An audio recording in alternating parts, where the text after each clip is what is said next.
salat seperti apa yang paling dekat denganmu?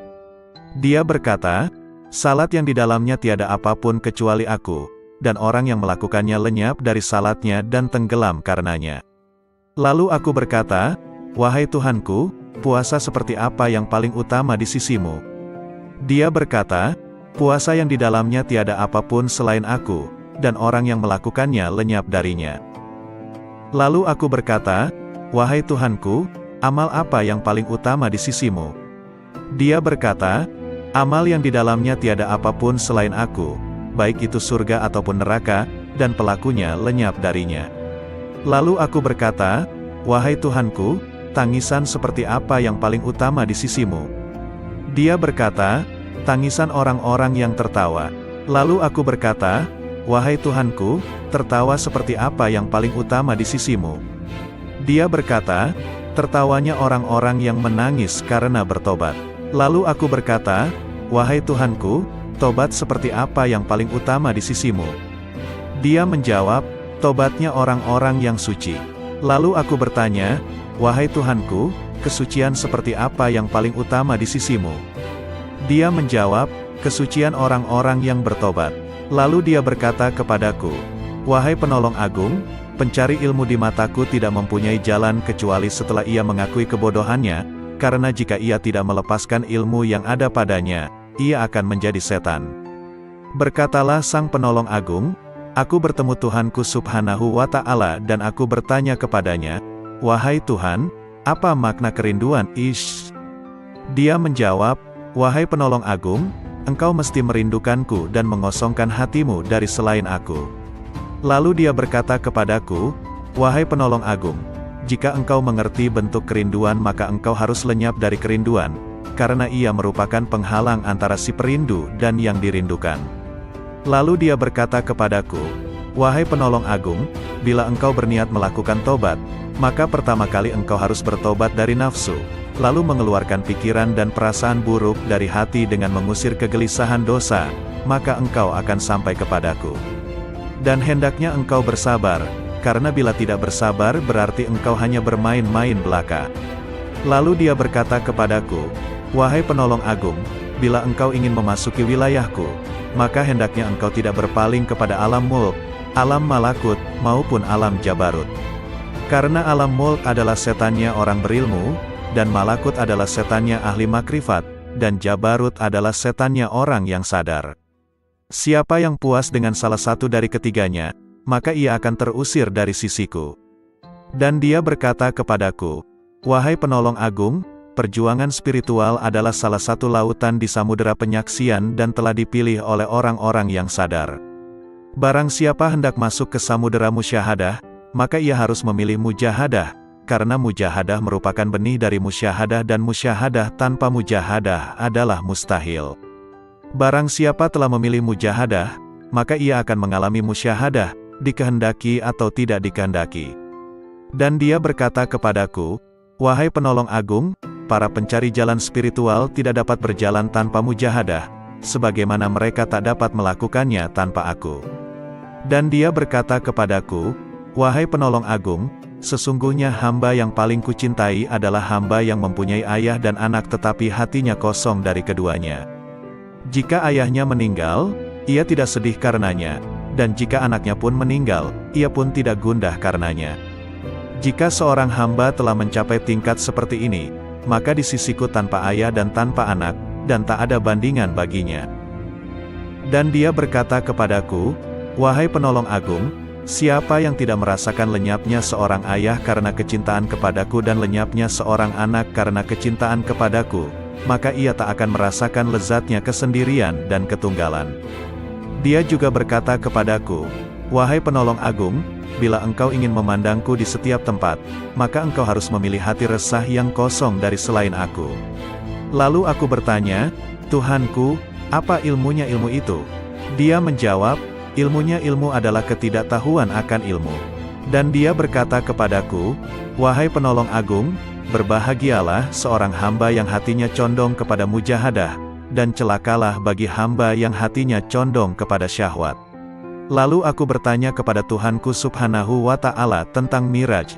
Dia berkata, Miraj adalah naik meninggalkan segala sesuatu kecuali aku, dan kesempurnaan Miraj adalah pandangan tidak berpaling dan tidak pula melampauinya.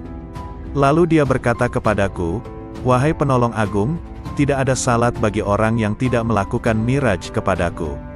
Lalu dia berkata kepadaku, "Wahai penolong agung, orang yang kehilangan salatnya adalah orang yang tidak Miraj kepadaku."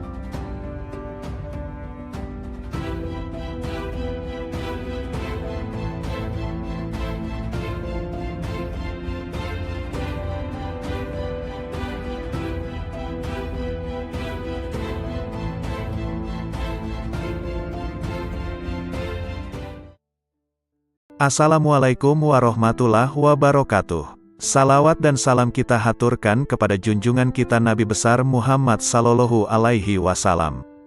Allahumma sholli ala Muhammad. Kali ini akan dibacakan 4 kisah dialog Syekh Abdul Qadir Al-Jailani. Kisah ini diambil dari berbagai sumber kemudian dihimpun menjadi satu judul yakni 4 kisah dialog Syekh Abdul Qadir Al-Jailani yang menggetarkan hati. Berikut kisahnya. 1. Dialog dengan Malaikat Maut. Dalam ceramah di akhir bulan Rajab 546 Hijriyah di Madrasah, Syekh Abdul Qadir Jailani menuturkan, Imam Junaid Al-Baghdadi rahimahullah seringkali mengatakan, "Apa yang dapat kuperbuat terhadap diriku? Aku ini hanya seorang hamba dan milik majikanku. Dia telah menyerahkan dirinya kepada Allah, tidak memiliki pilihan lain selain terhadapnya dan tidak mengusiknya." Junaid telah rela dengan apapun yang ditakdirkan kepadanya. Hatinya telah menjadi baik dan nafsunya telah tenang.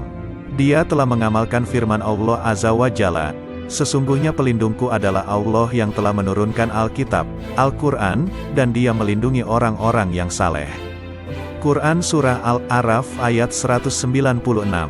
Pada suatu malam, aku mengingat kematian, dan aku menangis dari awal malam hingga waktu sahur tiba. Aku berdoa, "Ya Tuhanku, aku mohon kepadamu agar malaikat maut tidak mencabut nyawaku, tapi Engkau sendiri yang mencabutnya." Kemudian, aku tertidur, lalu aku bermimpi melihat seorang tua yang mengagumkan dan menawan. Dia kemudian masuk dari arah pintu, dan aku bertanya kepadanya, "Siapakah engkau?" Lalu dia menjawab, "Aku malaikat maut." Aku katakan kepadanya, "Aku telah meminta kepada Allah agar dia sendiri yang mencabut nyawaku, bukan engkau yang akan mencabutnya." Malaikat itu balik bertanya, "Lalu mengapa engkau meminta hal itu? Apa dosaku? Aku hanyalah hamba yang mengikuti perintah. Aku diperintahkan bersikap lemah lembut terhadap suatu kaum dan bersikap kasar kepada kaum yang lainnya." Kemudian, dia memelukku dan menangis, maka aku pun menangis bersamanya. Ahmad bin Hanbal rahimahullah berkata, betapa banyak hati yang terbakar oleh kecintaan kepada dunia, padahal di dadanya ada Al-Quran. Sementara, banyak orang saleh yang selalu bangun malam mendirikan salat malam, beramar makruf nahi munkar. Tangan mereka itu terbelenggu oleh sikap wara, sehingga meninggalkan dunia, dan keinginan mereka mencari Tuhan mereka begitu kuat. Maka, infakkan harta kalian kepada mereka itu. Sebab, di kemudian hari mereka itu akan mendapatkan kekuasaan di sisi Allah Azza wa Jalla. Dikutip dari kitab Fath-Rabbani. 2.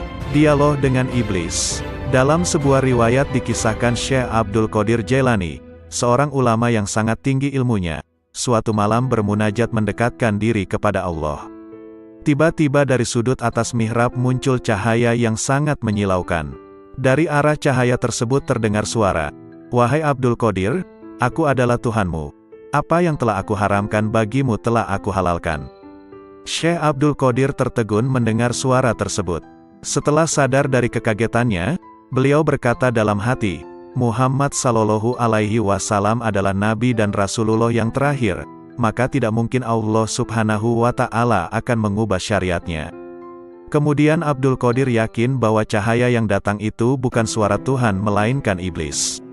Lalu beliau mengucapkan ta'awuz, auzubillahi minasyaitonirrajim. Tiba-tiba cahaya itu terbakar sambil berkata, "Sudah banyak orang yang telah aku perdayai, tetapi engkau luput dari tipu dayaku ini."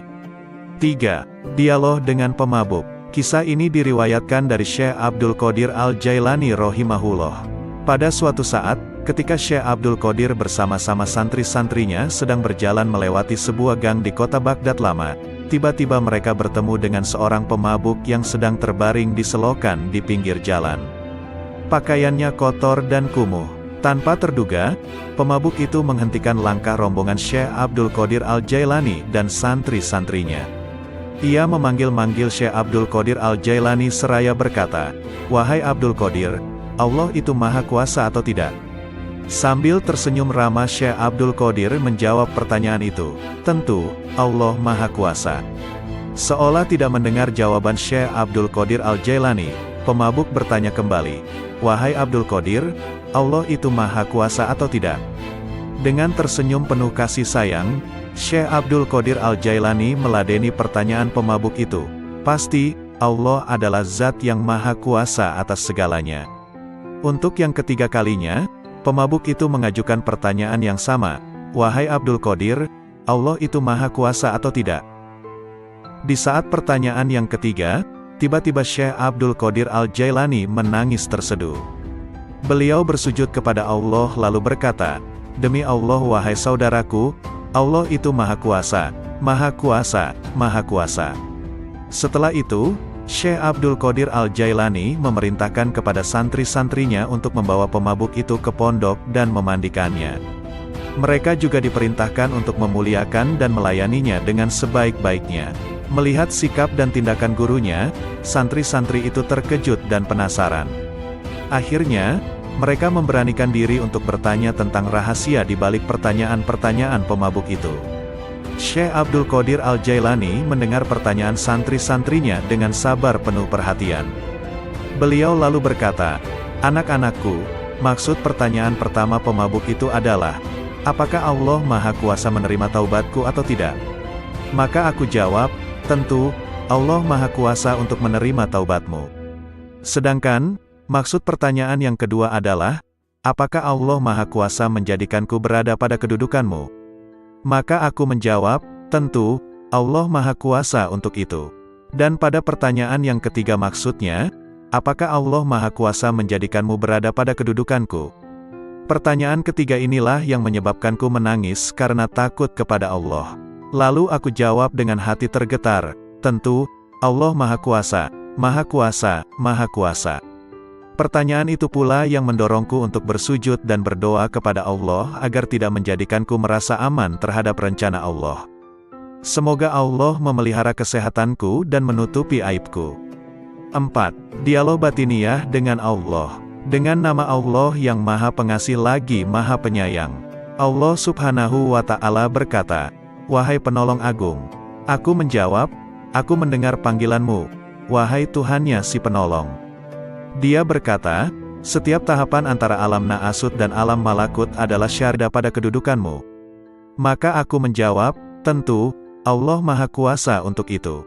Dan pada pertanyaan yang ketiga maksudnya, apakah Allah Maha Kuasa menjadikanmu berada pada kedudukanku?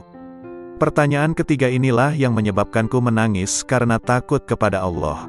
Lalu aku jawab dengan hati tergetar, "Tentu, Allah Maha Kuasa, Maha Kuasa, Maha Kuasa."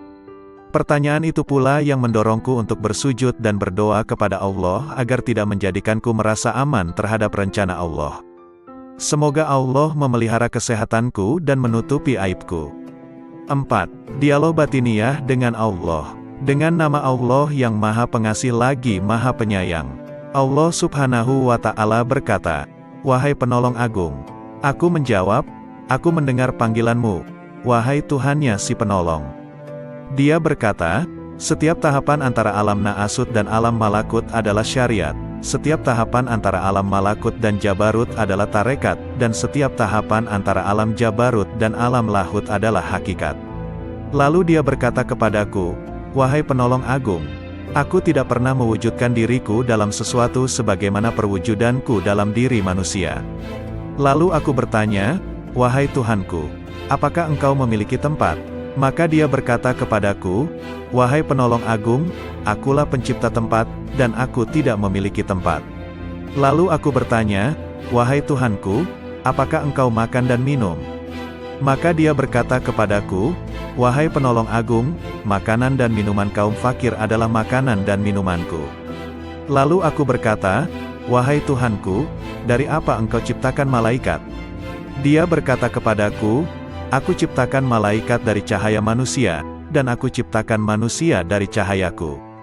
Lalu dia berkata kepadaku, "Wahai penolong agung, aku jadikan manusia sebagai kendaraanku, dan aku jadikan seluruh isi alam sebagai kendaraan baginya."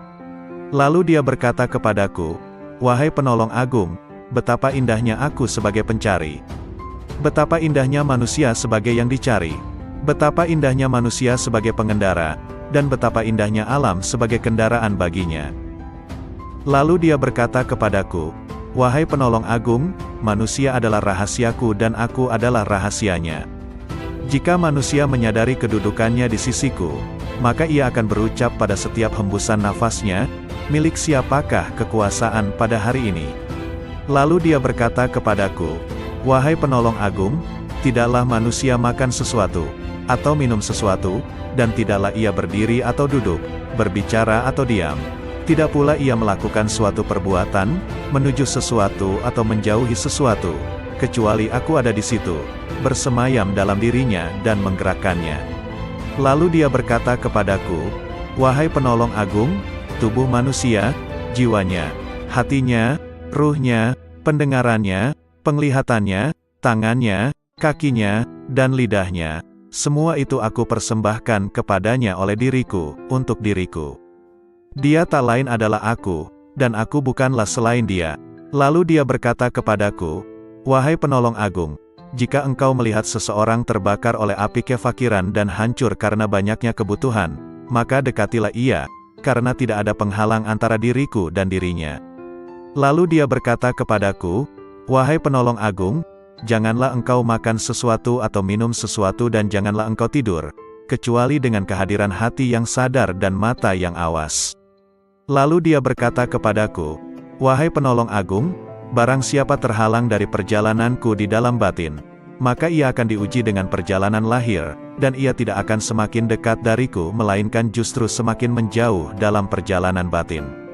Lalu dia berkata kepadaku, 'Wahai penolong agung, kemanunggalan ruhani merupakan keadaan yang tak dapat diungkapkan dengan kata-kata.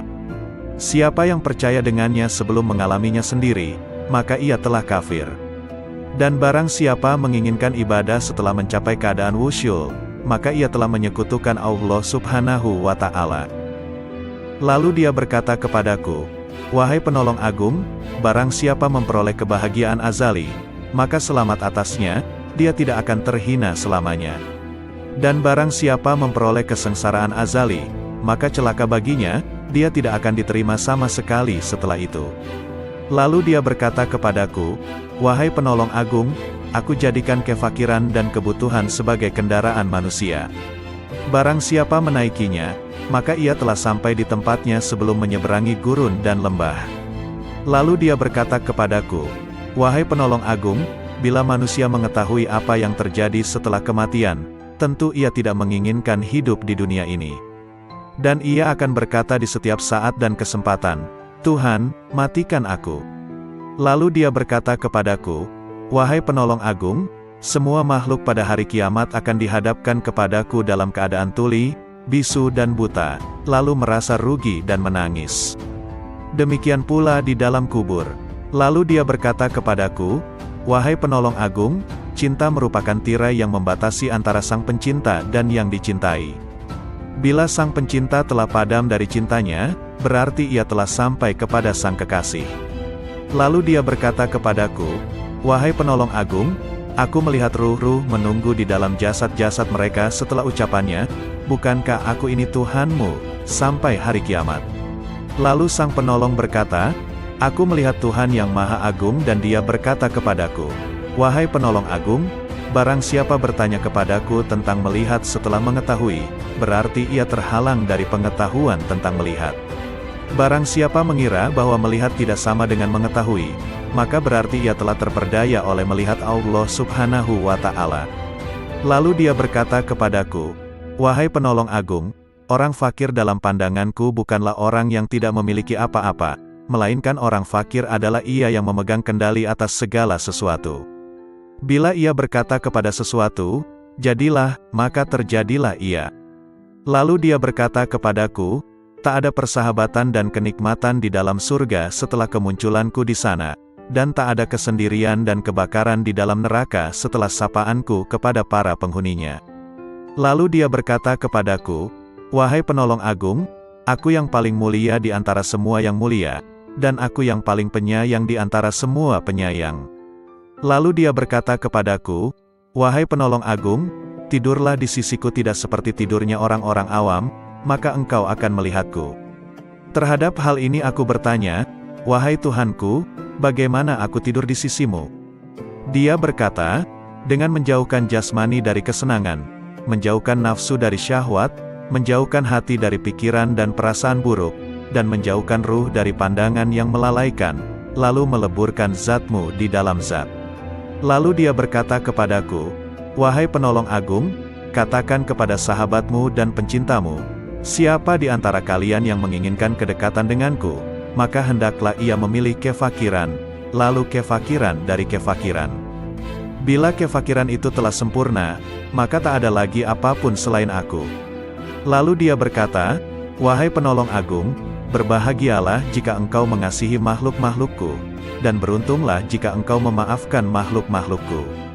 Lalu dia berkata kepadaku, wahai penolong agung, katakan kepada pencintamu dan sahabatmu, ambillah manfaat dari doa kaum fakir, karena mereka bersamaku dan aku bersama mereka. Lalu dia berkata kepadaku, wahai penolong agung, aku bersama segala sesuatu, tempat tinggalnya, pengawasnya, dan kepadaku tempat kembalinya. Lalu dia berkata kepadaku, wahai penolong agung, jangan peduli pada surga dan apa yang ada di sana, maka engkau akan melihat aku tanpa perantara. Dan jangan peduli pada neraka serta apa yang ada di sana, maka engkau akan melihat aku tanpa perantara.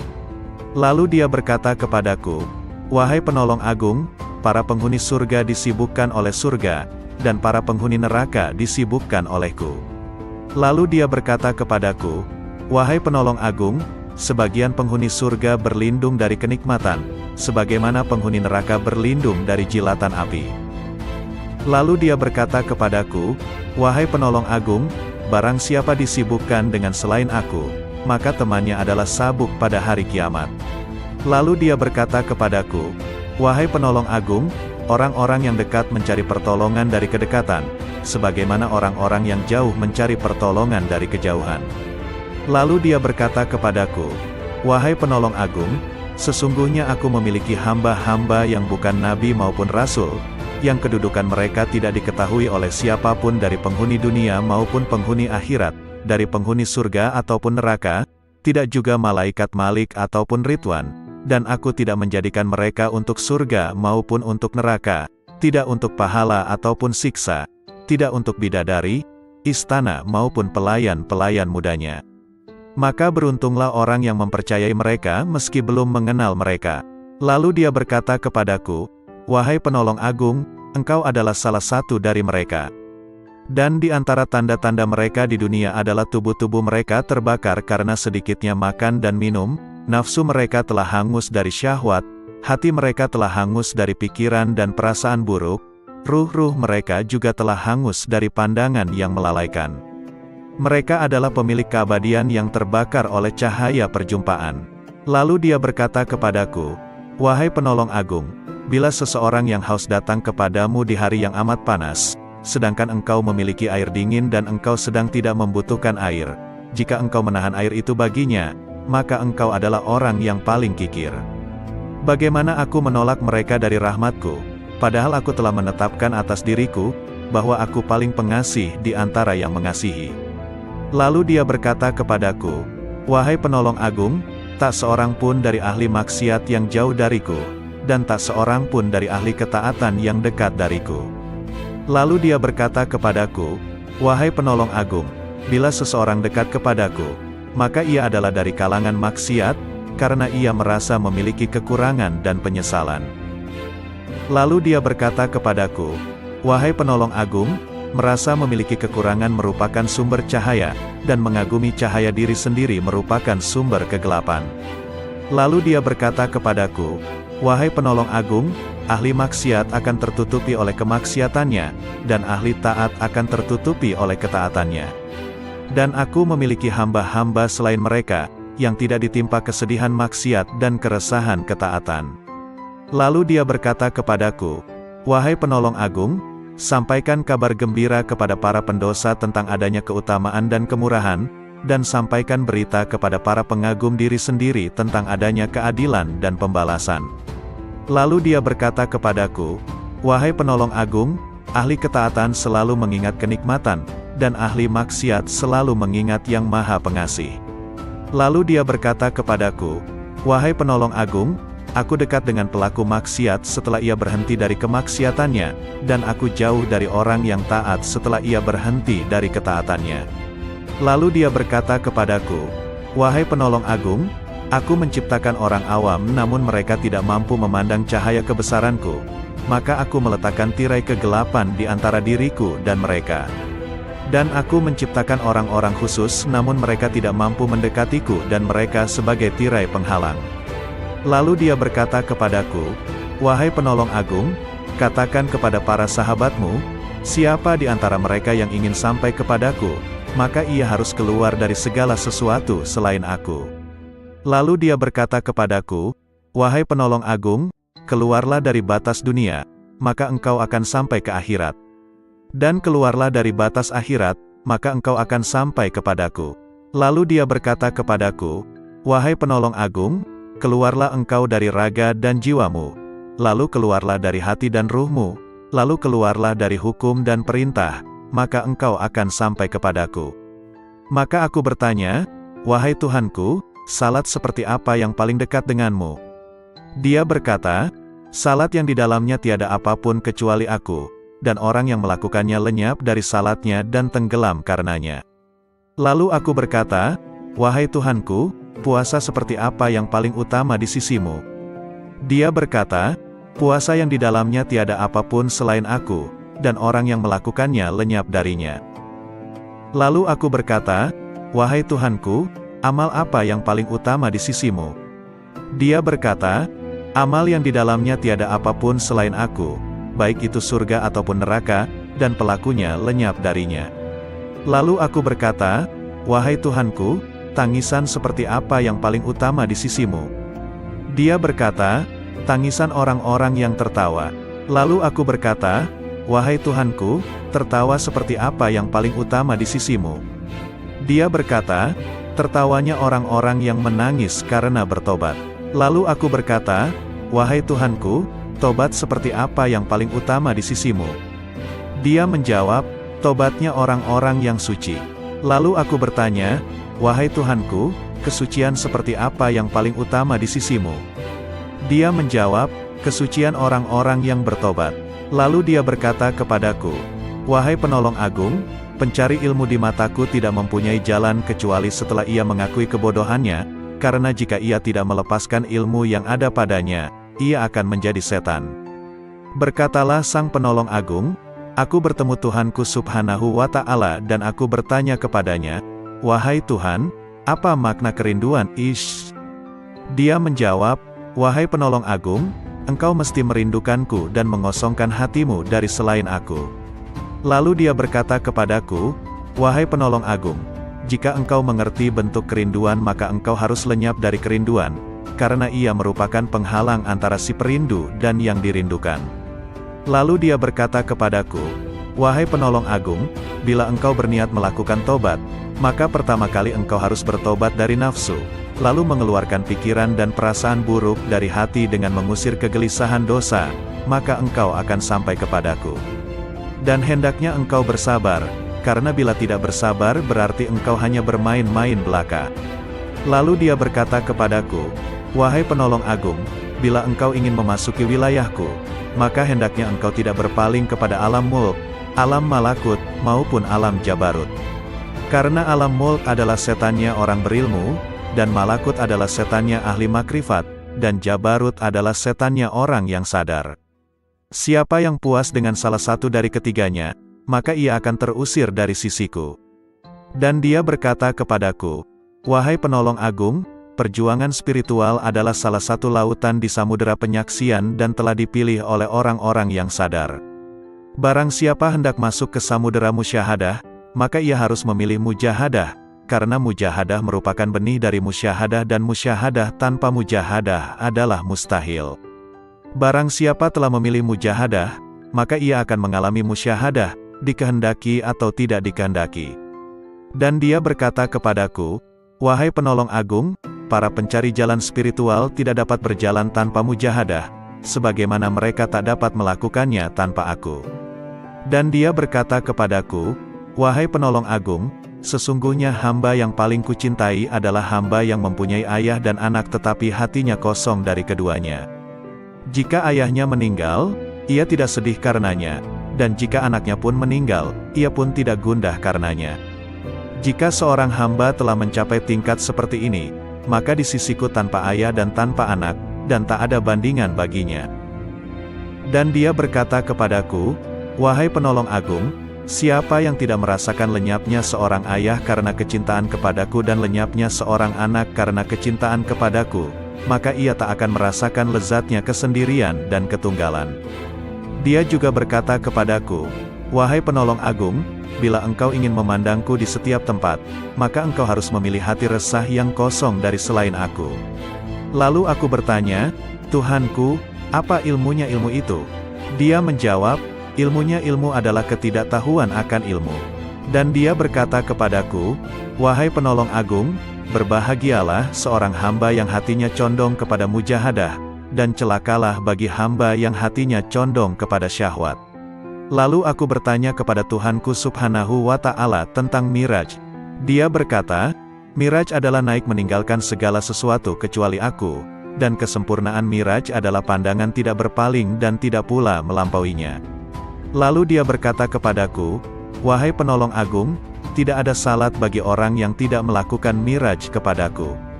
Lalu dia berkata kepadaku, "Wahai penolong agung, orang yang kehilangan salatnya adalah orang yang tidak Miraj kepadaku."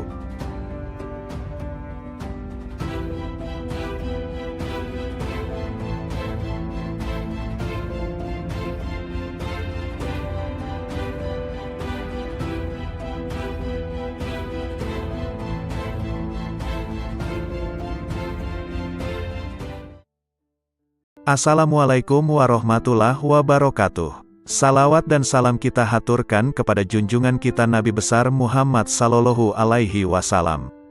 Allahumma sholli ala Muhammad. Kali ini akan dibacakan 4 kisah dialog Syekh Abdul Qadir Al-Jailani. Kisah ini diambil dari berbagai sumber kemudian dihimpun menjadi satu judul yakni 4 kisah dialog Syekh Abdul Qadir Al-Jailani yang menggetarkan hati. Berikut kisahnya. 1. Dialog dengan Malaikat Maut. Dalam ceramah di akhir bulan Rajab 546 Hijriyah di Madrasah, Syekh Abdul Qadir Jailani menuturkan, Imam Junaid Al-Baghdadi rahimahullah seringkali mengatakan, "Apa yang dapat ku perbuat terhadap diriku? Aku ini hanya seorang hamba dan milik majikanku.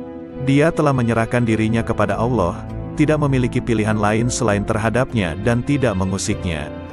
Junaid telah rela dengan apapun yang ditakdirkan kepadanya. Hatinya telah menjadi baik dan nafsunya telah tenang.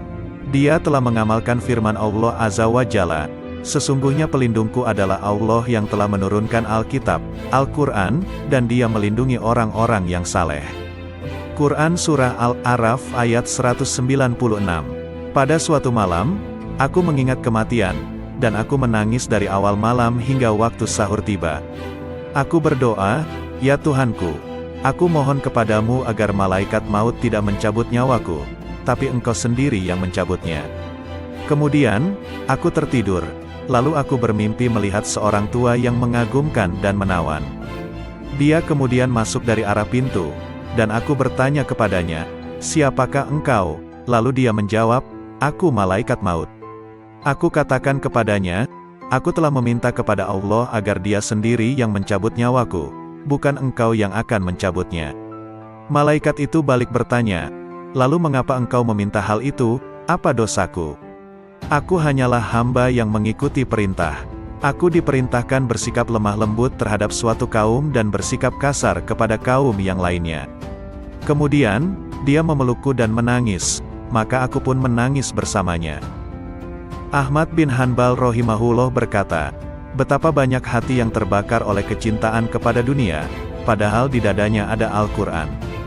Sementara, banyak orang saleh yang selalu bangun malam mendirikan salat malam, beramar makruf nahi munkar. Tangan mereka itu terbelenggu oleh sikap wara, sehingga meninggalkan dunia, dan keinginan mereka mencari Tuhan mereka begitu kuat. Maka, infakkan harta kalian kepada mereka itu. Sebab, di kemudian hari mereka itu akan mendapatkan kekuasaan di sisi Allah Azza wa Jalla. Dikutip dari kitab Fath Rabbani. 2. Dialog dengan Iblis. Dalam sebuah riwayat dikisahkan Syekh Abdul Qadir Jailani, seorang ulama yang sangat tinggi ilmunya, suatu malam bermunajat mendekatkan diri kepada Allah. Tiba-tiba dari sudut atas mihrab muncul cahaya yang sangat menyilaukan. Dari arah cahaya tersebut terdengar suara, "Wahai Abdul Qadir, aku adalah Tuhanmu. Apa yang telah aku haramkan bagimu telah aku halalkan." Syekh Abdul Qadir tertegun mendengar suara tersebut. Setelah sadar dari kekagetannya, beliau berkata dalam hati, Muhammad Sallallahu Alaihi Wasallam adalah Nabi dan Rasulullah yang terakhir, maka tidak mungkin Allah Subhanahu wa Ta'ala akan mengubah syariatnya. Kemudian Abdul Qadir yakin bahwa cahaya yang datang itu bukan suara Tuhan melainkan iblis. Lalu beliau mengucapkan ta'awuz, auzubillahi minasyaitonirrajim. Tiba-tiba cahaya itu terbakar sambil berkata, sudah banyak orang yang telah aku perdayai, tetapi engkau luput dari tipu dayaku ini. 3. Dialog dengan pemabuk. Kisah ini diriwayatkan dari Syekh Abdul Qadir Al-Jailani rahimahullah. Pada suatu saat, ketika Syekh Abdul Qadir bersama-sama santri-santrinya sedang berjalan melewati sebuah gang di kota Baghdad lama, tiba-tiba mereka bertemu dengan seorang pemabuk yang sedang terbaring di selokan di pinggir jalan. Pakaiannya kotor dan kumuh. Tanpa terduga, pemabuk itu menghentikan langkah rombongan Syekh Abdul Qadir Al-Jailani dan santri-santrinya. Ia memanggil-manggil Syekh Abdul Qadir Al-Jailani seraya berkata, "Wahai Abdul Qadir, Allah itu maha kuasa atau tidak?" Sambil tersenyum ramah Syekh Abdul Qadir menjawab pertanyaan itu, "Tentu, Allah maha kuasa." Seolah tidak mendengar jawaban Syekh Abdul Qadir Al-Jailani, pemabuk bertanya kembali, "Wahai Abdul Qadir, Allah itu maha kuasa atau tidak?" Dengan tersenyum penuh kasih sayang, Syekh Abdul Qadir Al-Jailani meladeni pertanyaan pemabuk itu. Pasti, Allah adalah zat yang maha kuasa atas segalanya. Untuk yang ketiga kalinya, pemabuk itu mengajukan pertanyaan yang sama. Wahai Abdul Qadir, Allah itu maha kuasa atau tidak? Di saat pertanyaan yang ketiga, tiba-tiba Syekh Abdul Qadir Al-Jailani menangis terseduh. Beliau bersujud kepada Allah lalu berkata, "Demi Allah wahai saudaraku, Allah itu maha kuasa, maha kuasa, maha kuasa." Setelah itu, Syekh Abdul Qadir Al-Jailani memerintahkan kepada santri-santrinya untuk membawa pemabuk itu ke pondok dan memandikannya. Mereka juga diperintahkan untuk memuliakan dan melayaninya dengan sebaik-baiknya. Melihat sikap dan tindakan gurunya, santri-santri itu terkejut dan penasaran. Akhirnya, mereka memberanikan diri untuk bertanya tentang rahasia di balik pertanyaan-pertanyaan pemabuk itu. Syekh Abdul Qadir Al-Jailani mendengar pertanyaan santri-santrinya dengan sabar penuh perhatian. Beliau lalu berkata, "Anak-anakku, maksud pertanyaan pertama pemabuk itu adalah, apakah Allah maha kuasa menerima taubatku atau tidak?" Maka aku jawab, "Tentu, Allah maha kuasa untuk menerima taubatmu." Sedangkan, maksud pertanyaan yang kedua adalah, apakah Allah maha kuasa menjadikanku berada pada kedudukanmu? Maka aku menjawab, tentu, Allah maha kuasa untuk itu. Dan pada pertanyaan yang ketiga maksudnya, apakah Allah maha kuasa menjadikanmu berada pada kedudukanku? Pertanyaan ketiga inilah yang menyebabkanku menangis karena takut kepada Allah. Lalu aku jawab dengan hati tergetar, tentu, Allah maha kuasa, maha kuasa, maha kuasa. Pertanyaan itu pula yang mendorongku untuk bersujud dan berdoa kepada Allah agar tidak menjadikanku merasa aman terhadap rencana Allah. Semoga Allah memelihara kesehatanku dan menutupi aibku. 4. Dialog batiniyah dengan Allah. Dengan nama Allah yang maha pengasih lagi maha penyayang. Allah Subhanahu wa Ta'ala berkata, wahai penolong agung. Aku menjawab, aku mendengar panggilanmu, wahai Tuhannya si penolong. Dia berkata, setiap tahapan antara alam Naasut dan alam Malakut adalah syariat, setiap tahapan antara alam Malakut dan Jabarut adalah tarekat, dan setiap tahapan antara alam Jabarut dan alam Lahut adalah hakikat. Lalu dia berkata kepadaku, wahai penolong agung, aku tidak pernah mewujudkan diriku dalam sesuatu sebagaimana perwujudanku dalam diri manusia. Lalu aku bertanya, wahai Tuhanku, apakah engkau memiliki tempat? Maka dia berkata kepadaku, wahai penolong agung, akulah pencipta tempat, dan aku tidak memiliki tempat. Lalu aku bertanya, wahai Tuhanku, apakah engkau makan dan minum? Maka dia berkata kepadaku, wahai penolong agung, makanan dan minuman kaum fakir adalah makanan dan minumanku. Lalu aku berkata, wahai Tuhanku, dari apa engkau ciptakan malaikat? Dia berkata kepadaku, aku ciptakan malaikat dari cahaya manusia, dan aku ciptakan manusia dari cahayaku.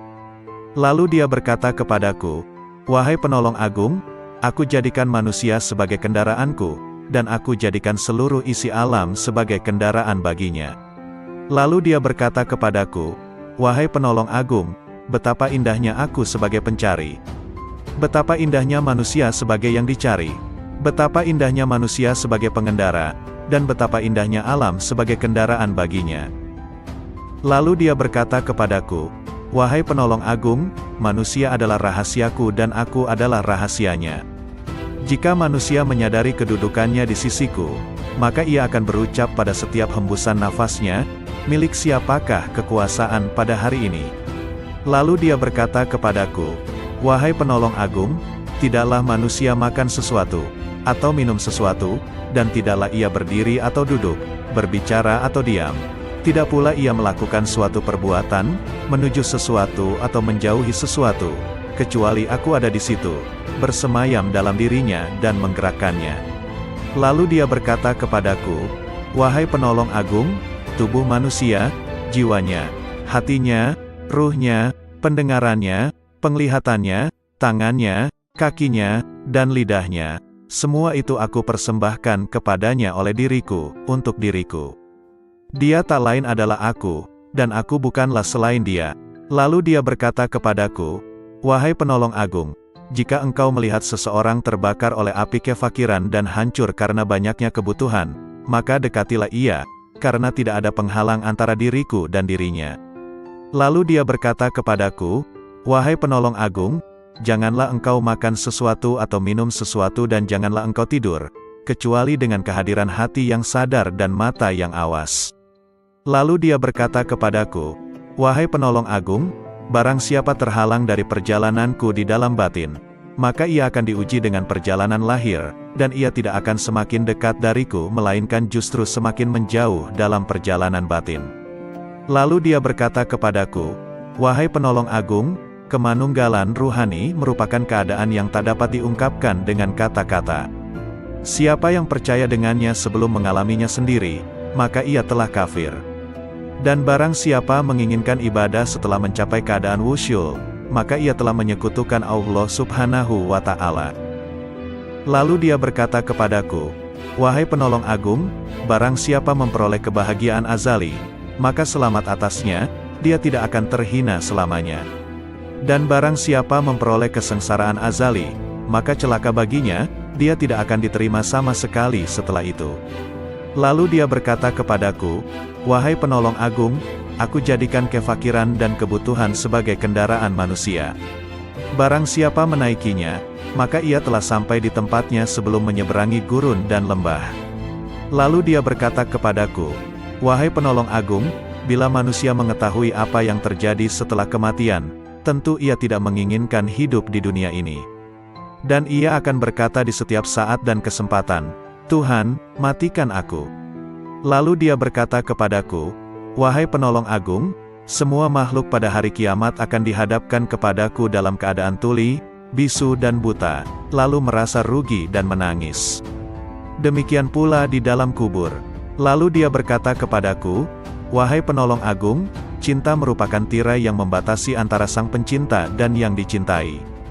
Bila sang pencinta telah padam dari cintanya, berarti ia telah sampai kepada sang kekasih. Lalu dia berkata kepadaku, "Wahai penolong agung, aku melihat ruh-ruh menunggu di dalam jasad-jasad mereka." Setelah ucapannya, "Bukankah aku ini Tuhanmu, sampai hari kiamat?" Lalu sang penolong berkata, "Aku melihat Tuhan yang Maha Agung." Dan dia berkata kepadaku, "Wahai penolong agung, barang siapa bertanya kepadaku tentang melihat setelah mengetahui, berarti ia terhalang dari pengetahuan tentang melihat. Barang siapa mengira bahwa melihat tidak sama dengan mengetahui, maka berarti ia telah terperdaya oleh melihat Allah Subhanahu wa Ta'ala." Lalu dia berkata kepadaku, "Wahai penolong agung, orang fakir dalam pandanganku bukanlah orang yang tidak memiliki apa-apa, melainkan orang fakir adalah ia yang memegang kendali atas segala sesuatu. Bila ia berkata kepada sesuatu, 'Jadilah,' maka terjadilah ia." Lalu dia berkata kepadaku, "Tak ada persahabatan dan kenikmatan di dalam surga setelah kemunculanku di sana, dan tak ada kesendirian dan kebakaran di dalam neraka setelah sapaanku kepada para penghuninya." Lalu dia berkata kepadaku, "Wahai penolong agung, aku yang paling mulia di antara semua yang mulia, dan aku yang paling penyayang di antara semua penyayang." Lalu dia berkata kepadaku, "Wahai penolong agung, tidurlah di sisiku tidak seperti tidurnya orang-orang awam, maka engkau akan melihatku." Terhadap hal ini aku bertanya, "Wahai Tuhanku, bagaimana aku tidur di sisimu?" Dia berkata, "Dengan menjauhkan jasmani dari kesenangan, menjauhkan nafsu dari syahwat, menjauhkan hati dari pikiran dan perasaan buruk, dan menjauhkan ruh dari pandangan yang melalaikan, lalu meleburkan zatmu di dalam zat." Lalu dia berkata kepadaku, "Wahai penolong agung, katakan kepada sahabatmu dan pencintamu, siapa di antara kalian yang menginginkan kedekatan denganku, maka hendaklah ia memilih kefakiran, lalu kefakiran dari kefakiran. Bila kefakiran itu telah sempurna, maka tak ada lagi apapun selain aku." Lalu dia berkata, "Wahai penolong agung, berbahagialah jika engkau mengasihi makhluk-makhlukku, dan beruntunglah jika engkau memaafkan makhluk-makhlukku." Lalu dia berkata kepadaku, "Wahai penolong agung, katakan kepada pencintamu dan sahabatmu, ambillah manfaat dari doa kaum fakir, karena mereka bersamaku dan aku bersama mereka." Lalu dia berkata kepadaku, "Wahai penolong agung, aku bersama segala sesuatu, tempat tinggalnya, pengawasnya, dan kepadaku tempat kembalinya." Lalu dia berkata kepadaku, "Wahai penolong agung, jangan peduli pada surga dan apa yang ada di sana, maka engkau akan melihat aku tanpa perantara. Dan jangan peduli pada neraka serta apa yang ada di sana, maka engkau akan melihat aku tanpa perantara." Lalu dia berkata kepadaku, "Wahai penolong agung, para penghuni surga disibukkan oleh surga, dan para penghuni neraka disibukkan olehku." Lalu dia berkata kepadaku, "Wahai penolong agung, sebagian penghuni surga berlindung dari kenikmatan, sebagaimana penghuni neraka berlindung dari jilatan api." Lalu dia berkata kepadaku, "Wahai penolong agung, barang siapa disibukkan dengan selain aku, maka temannya adalah sabuk pada hari kiamat." Lalu dia berkata kepadaku, "Wahai penolong agung, orang-orang yang dekat mencari pertolongan dari kedekatan, sebagaimana orang-orang yang jauh mencari pertolongan dari kejauhan." Lalu dia berkata kepadaku, "Wahai penolong agung, sesungguhnya aku memiliki hamba-hamba yang bukan nabi maupun rasul, yang kedudukan mereka tidak diketahui oleh siapapun dari penghuni dunia maupun penghuni akhirat, dari penghuni surga ataupun neraka, tidak juga malaikat Malik ataupun Ridwan, dan aku tidak menjadikan mereka untuk surga maupun untuk neraka, tidak untuk pahala ataupun siksa, tidak untuk bidadari, istana maupun pelayan-pelayan mudanya. Maka beruntunglah orang yang mempercayai mereka meski belum mengenal mereka." Lalu dia berkata kepadaku, "Wahai penolong agung, engkau adalah salah satu dari mereka. Dan di antara tanda-tanda mereka di dunia adalah tubuh-tubuh mereka terbakar karena sedikitnya makan dan minum, nafsu mereka telah hangus dari syahwat, hati mereka telah hangus dari pikiran dan perasaan buruk, ruh-ruh mereka juga telah hangus dari pandangan yang melalaikan.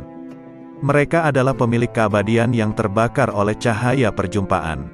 Lalu dia berkata kepadaku, "Wahai penolong agung, bila seseorang yang haus datang kepadamu di hari yang amat panas, sedangkan engkau memiliki air dingin dan engkau sedang tidak membutuhkan air. Jika engkau menahan air itu baginya, maka engkau adalah orang yang paling kikir. Bagaimana aku menolak mereka dari rahmatku, padahal aku telah menetapkan atas diriku, bahwa aku paling pengasih di antara yang mengasihi. Lalu dia berkata kepadaku, wahai penolong agung, tak seorang pun dari ahli maksiat yang jauh dariku, dan tak seorang pun dari ahli ketaatan yang dekat dariku. Lalu dia berkata kepadaku, wahai penolong agung, bila seseorang dekat kepadaku, maka ia adalah dari kalangan maksiat, karena ia merasa memiliki kekurangan dan penyesalan. Lalu dia berkata kepadaku, wahai penolong agung, merasa memiliki kekurangan merupakan sumber cahaya, dan mengagumi cahaya diri sendiri merupakan sumber kegelapan. Lalu dia berkata kepadaku, wahai penolong agung, ahli maksiat akan tertutupi oleh kemaksiatannya, dan ahli taat akan tertutupi oleh ketaatannya. Dan aku memiliki hamba-hamba selain mereka, yang tidak ditimpa kesedihan maksiat dan keresahan ketaatan. Lalu dia berkata kepadaku, wahai penolong agung, sampaikan kabar gembira kepada para pendosa tentang adanya keutamaan dan kemurahan, dan sampaikan berita kepada para pengagum diri sendiri tentang adanya keadilan dan pembalasan. Lalu dia berkata kepadaku, wahai penolong agung, ahli ketaatan selalu mengingat kenikmatan, dan ahli maksiat selalu mengingat yang maha pengasih. Lalu dia berkata kepadaku, wahai penolong agung, aku dekat dengan pelaku maksiat setelah ia berhenti dari kemaksiatannya, dan aku jauh dari orang yang taat setelah ia berhenti dari ketaatannya. Lalu dia berkata kepadaku, wahai penolong agung, aku menciptakan orang awam namun mereka tidak mampu memandang cahaya kebesaranku, maka aku meletakkan tirai kegelapan di antara diriku dan mereka. Dan aku menciptakan orang-orang khusus namun mereka tidak mampu mendekatiku dan mereka sebagai tirai penghalang. Lalu dia berkata kepadaku, wahai penolong agung, katakan kepada para sahabatmu, siapa di antara mereka yang ingin sampai kepadaku, maka ia harus keluar dari segala sesuatu selain aku. Lalu dia berkata kepadaku, wahai penolong agung, keluarlah dari batas dunia, maka engkau akan sampai ke akhirat. Dan keluarlah dari batas akhirat, maka engkau akan sampai kepadaku. Lalu dia berkata kepadaku, wahai penolong agung, keluarlah engkau dari raga dan jiwamu, lalu keluarlah dari hati dan ruhmu, lalu keluarlah dari hukum dan perintah, maka engkau akan sampai kepadaku. Maka aku bertanya, wahai Tuhanku, salat seperti apa yang paling dekat denganmu? Dia berkata, salat yang di dalamnya tiada apapun kecuali aku, dan orang yang melakukannya lenyap dari salatnya dan tenggelam karenanya. Lalu aku berkata, wahai Tuhanku, puasa seperti apa yang paling utama di sisimu? Dia berkata, puasa yang di dalamnya tiada apapun selain aku, dan orang yang melakukannya lenyap darinya. Lalu aku berkata, wahai Tuhanku, amal apa yang paling utama di sisimu? Dia berkata, amal yang di dalamnya tiada apapun selain aku, baik itu surga ataupun neraka, dan pelakunya lenyap darinya. Lalu aku berkata, wahai Tuhanku, tangisan seperti apa yang paling utama di sisimu? Dia berkata, tangisan orang-orang yang tertawa. Lalu aku berkata, wahai Tuhanku, tertawa seperti apa yang paling utama di sisimu? Dia berkata, tertawanya orang-orang yang menangis karena bertobat. Lalu aku berkata, wahai Tuhanku, tobat seperti apa yang paling utama di sisimu? Dia menjawab, tobatnya orang-orang yang suci. Lalu aku bertanya, wahai Tuhanku, kesucian seperti apa yang paling utama di sisimu? Dia menjawab, kesucian orang-orang yang bertobat. Lalu dia berkata kepadaku, wahai penolong agung, pencari ilmu di mataku tidak mempunyai jalan kecuali setelah ia mengakui kebodohannya, karena jika ia tidak melepaskan ilmu yang ada padanya, ia akan menjadi setan. Berkatalah sang penolong agung, aku bertemu Tuhanku subhanahu wa ta'ala dan aku bertanya kepadanya, wahai Tuhan, apa makna kerinduan? Dia menjawab, wahai penolong agung, engkau mesti merindukanku dan mengosongkan hatimu dari selain aku. Lalu dia berkata kepadaku, wahai penolong agung, jika engkau mengerti bentuk kerinduan maka engkau harus lenyap dari kerinduan, karena ia merupakan penghalang antara si perindu dan yang dirindukan. Lalu dia berkata kepadaku, Wahai penolong agung, bila engkau berniat melakukan tobat, maka pertama kali engkau harus bertobat dari nafsu, lalu mengeluarkan pikiran dan perasaan buruk dari hati dengan mengusir kegelisahan dosa, maka engkau akan sampai kepadaku. Dan hendaknya engkau bersabar, karena bila tidak bersabar berarti engkau hanya bermain-main belaka. Lalu dia berkata kepadaku, wahai penolong agung, bila engkau ingin memasuki wilayahku, maka hendaknya engkau tidak berpaling kepada alam mulk, alam malakut, maupun alam jabarut. Karena alam mulk adalah setannya orang berilmu, dan malakut adalah setannya ahli makrifat, dan jabarut adalah setannya orang yang sadar. Siapa yang puas dengan salah satu dari ketiganya, maka ia akan terusir dari sisiku. Dan dia berkata kepadaku, wahai penolong agung, perjuangan spiritual adalah salah satu lautan di samudera penyaksian dan telah dipilih oleh orang-orang yang sadar. Barang siapa hendak masuk ke samudera musyahadah, maka ia harus memilih mujahadah, karena mujahadah merupakan benih dari musyahadah dan musyahadah tanpa mujahadah adalah mustahil. Barang siapa telah memilih mujahadah, maka ia akan mengalami musyahadah, dikehendaki atau tidak dikehendaki. Dan dia berkata kepadaku, wahai penolong agung, para pencari jalan spiritual tidak dapat berjalan tanpa mujahadah, sebagaimana mereka tak dapat melakukannya tanpa aku. Dan dia berkata kepadaku, wahai penolong agung, sesungguhnya hamba yang paling kucintai adalah hamba yang mempunyai ayah dan anak tetapi hatinya kosong dari keduanya. Jika ayahnya meninggal, ia tidak sedih karenanya, dan jika anaknya pun meninggal, ia pun tidak gundah karenanya. Jika seorang hamba telah mencapai tingkat seperti ini, maka di sisiku tanpa ayah dan tanpa anak, dan tak ada bandingan baginya. Dan dia berkata kepadaku, wahai penolong agung, siapa yang tidak merasakan lenyapnya seorang ayah karena kecintaan kepadaku dan lenyapnya seorang anak karena kecintaan kepadaku, maka ia tak akan merasakan lezatnya kesendirian dan ketunggalan. Dia juga berkata kepadaku, wahai penolong agung, bila engkau ingin memandangku di setiap tempat, maka engkau harus memilih hati resah yang kosong dari selain aku. Lalu aku bertanya, Tuhanku, apa ilmunya ilmu itu? Dia menjawab, ilmunya ilmu adalah ketidaktahuan akan ilmu. Dan dia berkata kepadaku, wahai penolong agung, berbahagialah seorang hamba yang hatinya condong kepada mujahadah, dan celakalah bagi hamba yang hatinya condong kepada syahwat. Lalu aku bertanya kepada Tuhanku subhanahu wa ta'ala tentang Miraj. Dia berkata, Miraj adalah naik meninggalkan segala sesuatu kecuali aku, dan kesempurnaan Miraj adalah pandangan tidak berpaling dan tidak pula melampauinya. Lalu dia berkata kepadaku, wahai penolong agung, tidak ada salat bagi orang yang tidak melakukan Miraj kepadaku. Lalu dia berkata kepadaku, wahai penolong agung, orang yang kehilangan salatnya adalah orang yang tidak Miraj kepadaku.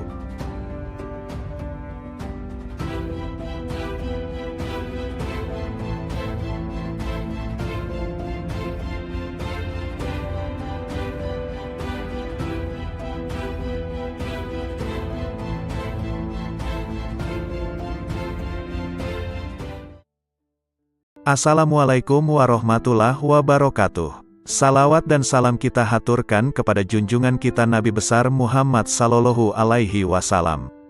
Allahumma sholli ala Muhammad. Kali ini akan dibacakan 4 kisah dialog Syekh Abdul Qadir Al-Jailani. Kisah ini diambil dari berbagai sumber kemudian dihimpun menjadi satu judul yakni 4 kisah dialog Syekh Abdul Qadir Al-Jailani yang menggetarkan hati. Berikut kisahnya. 1. Dialog dengan Malaikat Maut. Dalam ceramah di akhir bulan Rajab 546 Hijriyah di Madrasah, Syekh Abdul Qadir Jailani menuturkan, Imam Junaid Al-Baghdadi rahimahullah seringkali mengatakan, apa yang dapat ku perbuat terhadap diriku? Aku ini hanya seorang hamba dan milik majikanku. Dia telah menyerahkan dirinya kepada Allah, tidak memiliki pilihan lain selain terhadapnya dan tidak mengusiknya. Junaid telah rela dengan apapun yang ditakdirkan kepadanya. Hatinya telah menjadi baik dan nafsunya telah tenang. Dia telah mengamalkan firman Allah Azza wa Jalla, sesungguhnya pelindungku adalah Allah yang telah menurunkan Alkitab, Al-Quran, dan dia melindungi orang-orang yang saleh. Quran Surah Al-A'raf ayat 196. Pada suatu malam, aku mengingat kematian, dan aku menangis dari awal malam hingga waktu sahur tiba. Aku berdoa, ya Tuhanku, aku mohon kepadamu agar malaikat maut tidak mencabut nyawaku, tapi Engkau sendiri yang mencabutnya. Kemudian, aku tertidur, lalu aku bermimpi melihat seorang tua yang mengagumkan dan menawan. Dia kemudian masuk dari arah pintu, dan aku bertanya kepadanya, "Siapakah engkau?" Lalu dia menjawab, "Aku malaikat maut." Aku katakan kepadanya, "Aku telah meminta kepada Allah agar Dia sendiri yang mencabut nyawaku, bukan engkau yang akan mencabutnya." Malaikat itu balik bertanya, "Lalu mengapa engkau meminta hal itu? Apa dosaku? Aku hanyalah hamba yang mengikuti perintah. Aku diperintahkan bersikap lemah lembut terhadap suatu kaum dan bersikap kasar kepada kaum yang lainnya." Kemudian, dia memelukku dan menangis, maka aku pun menangis bersamanya. Ahmad bin Hanbal rahimahullah berkata, betapa banyak hati yang terbakar oleh kecintaan kepada dunia, padahal di dadanya ada Al-Quran. Sementara, banyak orang saleh yang selalu bangun malam mendirikan salat malam, beramar makruf nahi munkar.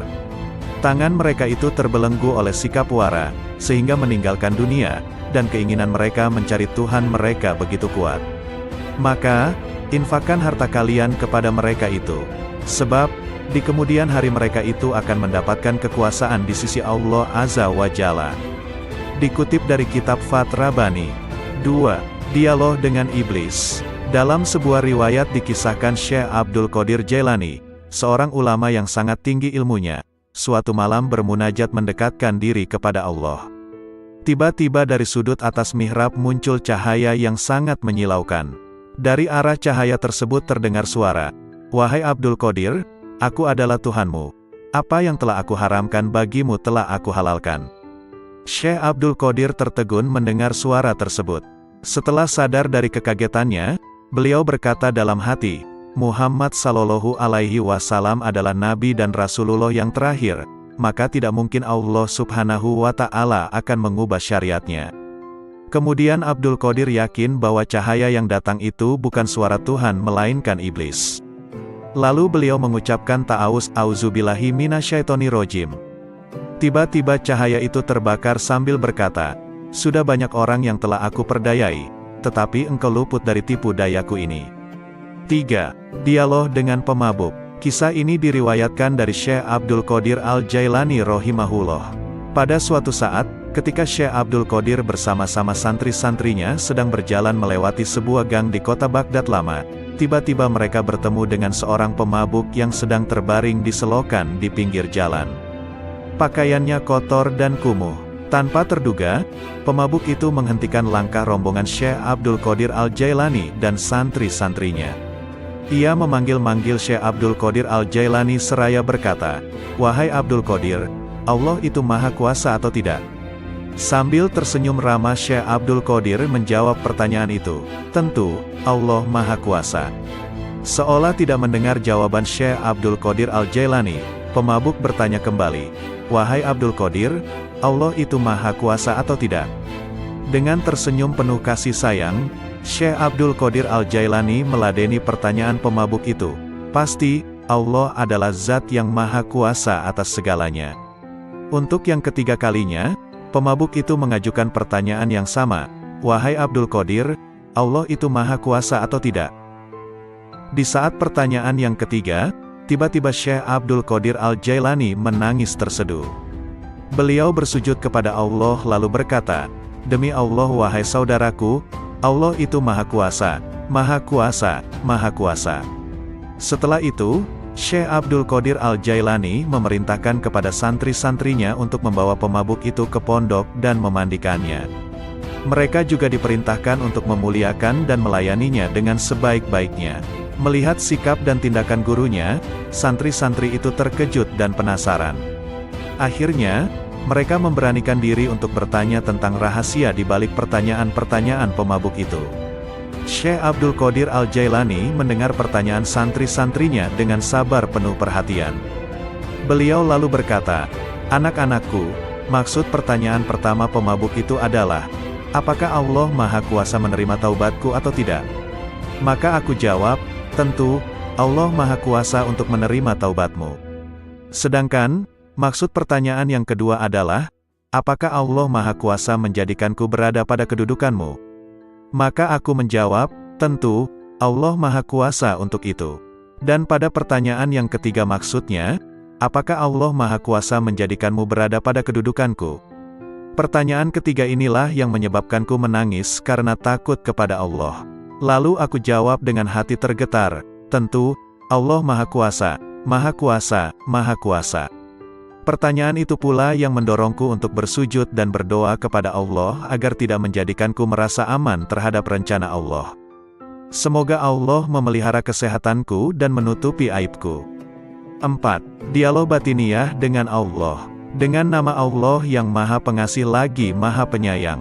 Allah Subhanahu wa Ta'ala berkata, "Wahai penolong agung." Aku menjawab, "Aku mendengar panggilanmu, wahai Tuhannya si penolong."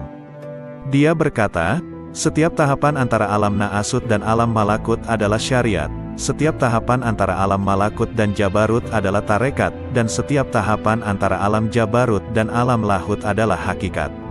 Lalu dia berkata kepadaku, "Wahai penolong agung, aku tidak pernah mewujudkan diriku dalam sesuatu sebagaimana perwujudanku dalam diri manusia." Lalu aku bertanya, "Wahai Tuhanku, apakah engkau memiliki tempat?" Maka dia berkata kepadaku, "Wahai penolong agung, akulah pencipta tempat, dan aku tidak memiliki tempat." Lalu aku bertanya, "Wahai Tuhanku, apakah engkau makan dan minum?" Maka dia berkata kepadaku, "Wahai penolong agung, makanan dan minuman kaum fakir adalah makanan dan minumanku."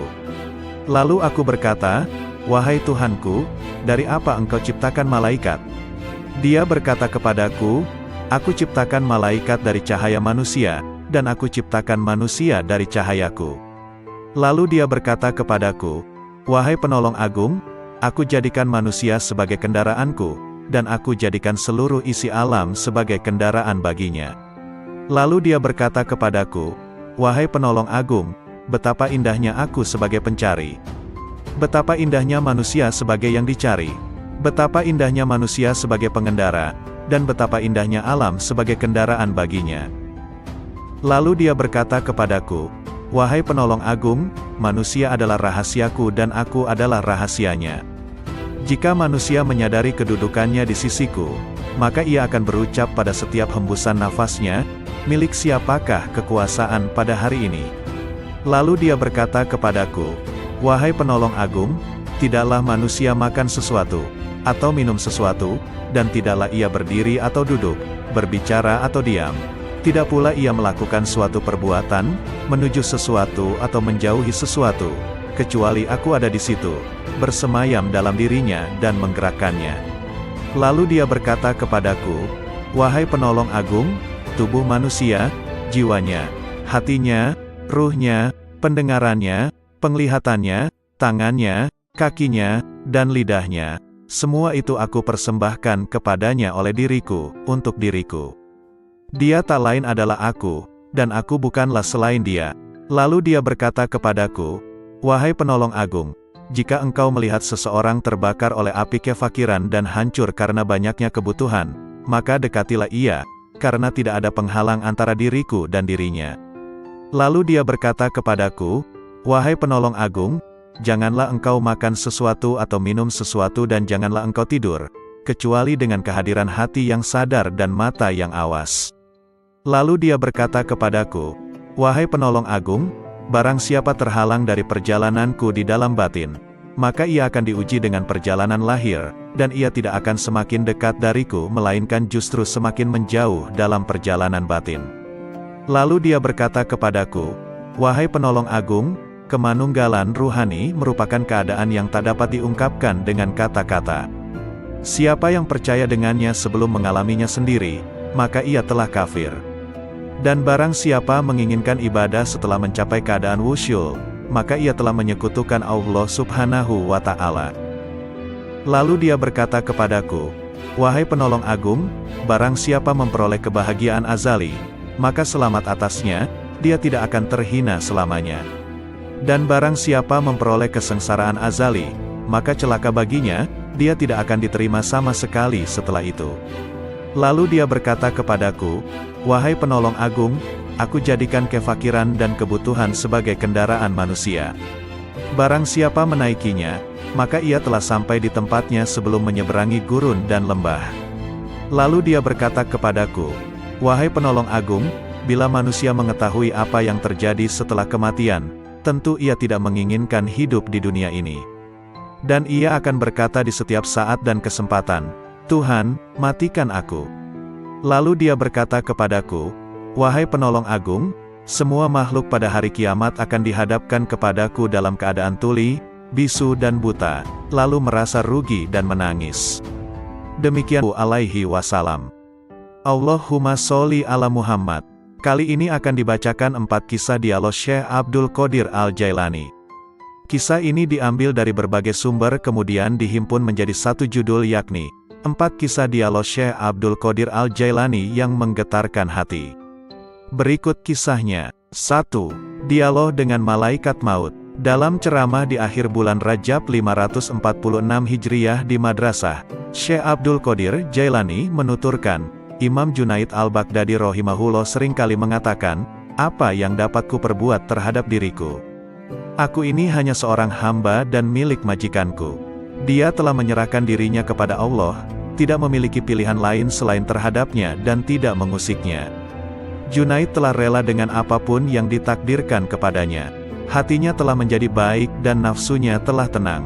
Dia telah mengamalkan firman Allah Azza wa Jalla, sesungguhnya pelindungku adalah Allah yang telah menurunkan Alkitab, Al-Quran, dan dia melindungi orang-orang yang saleh.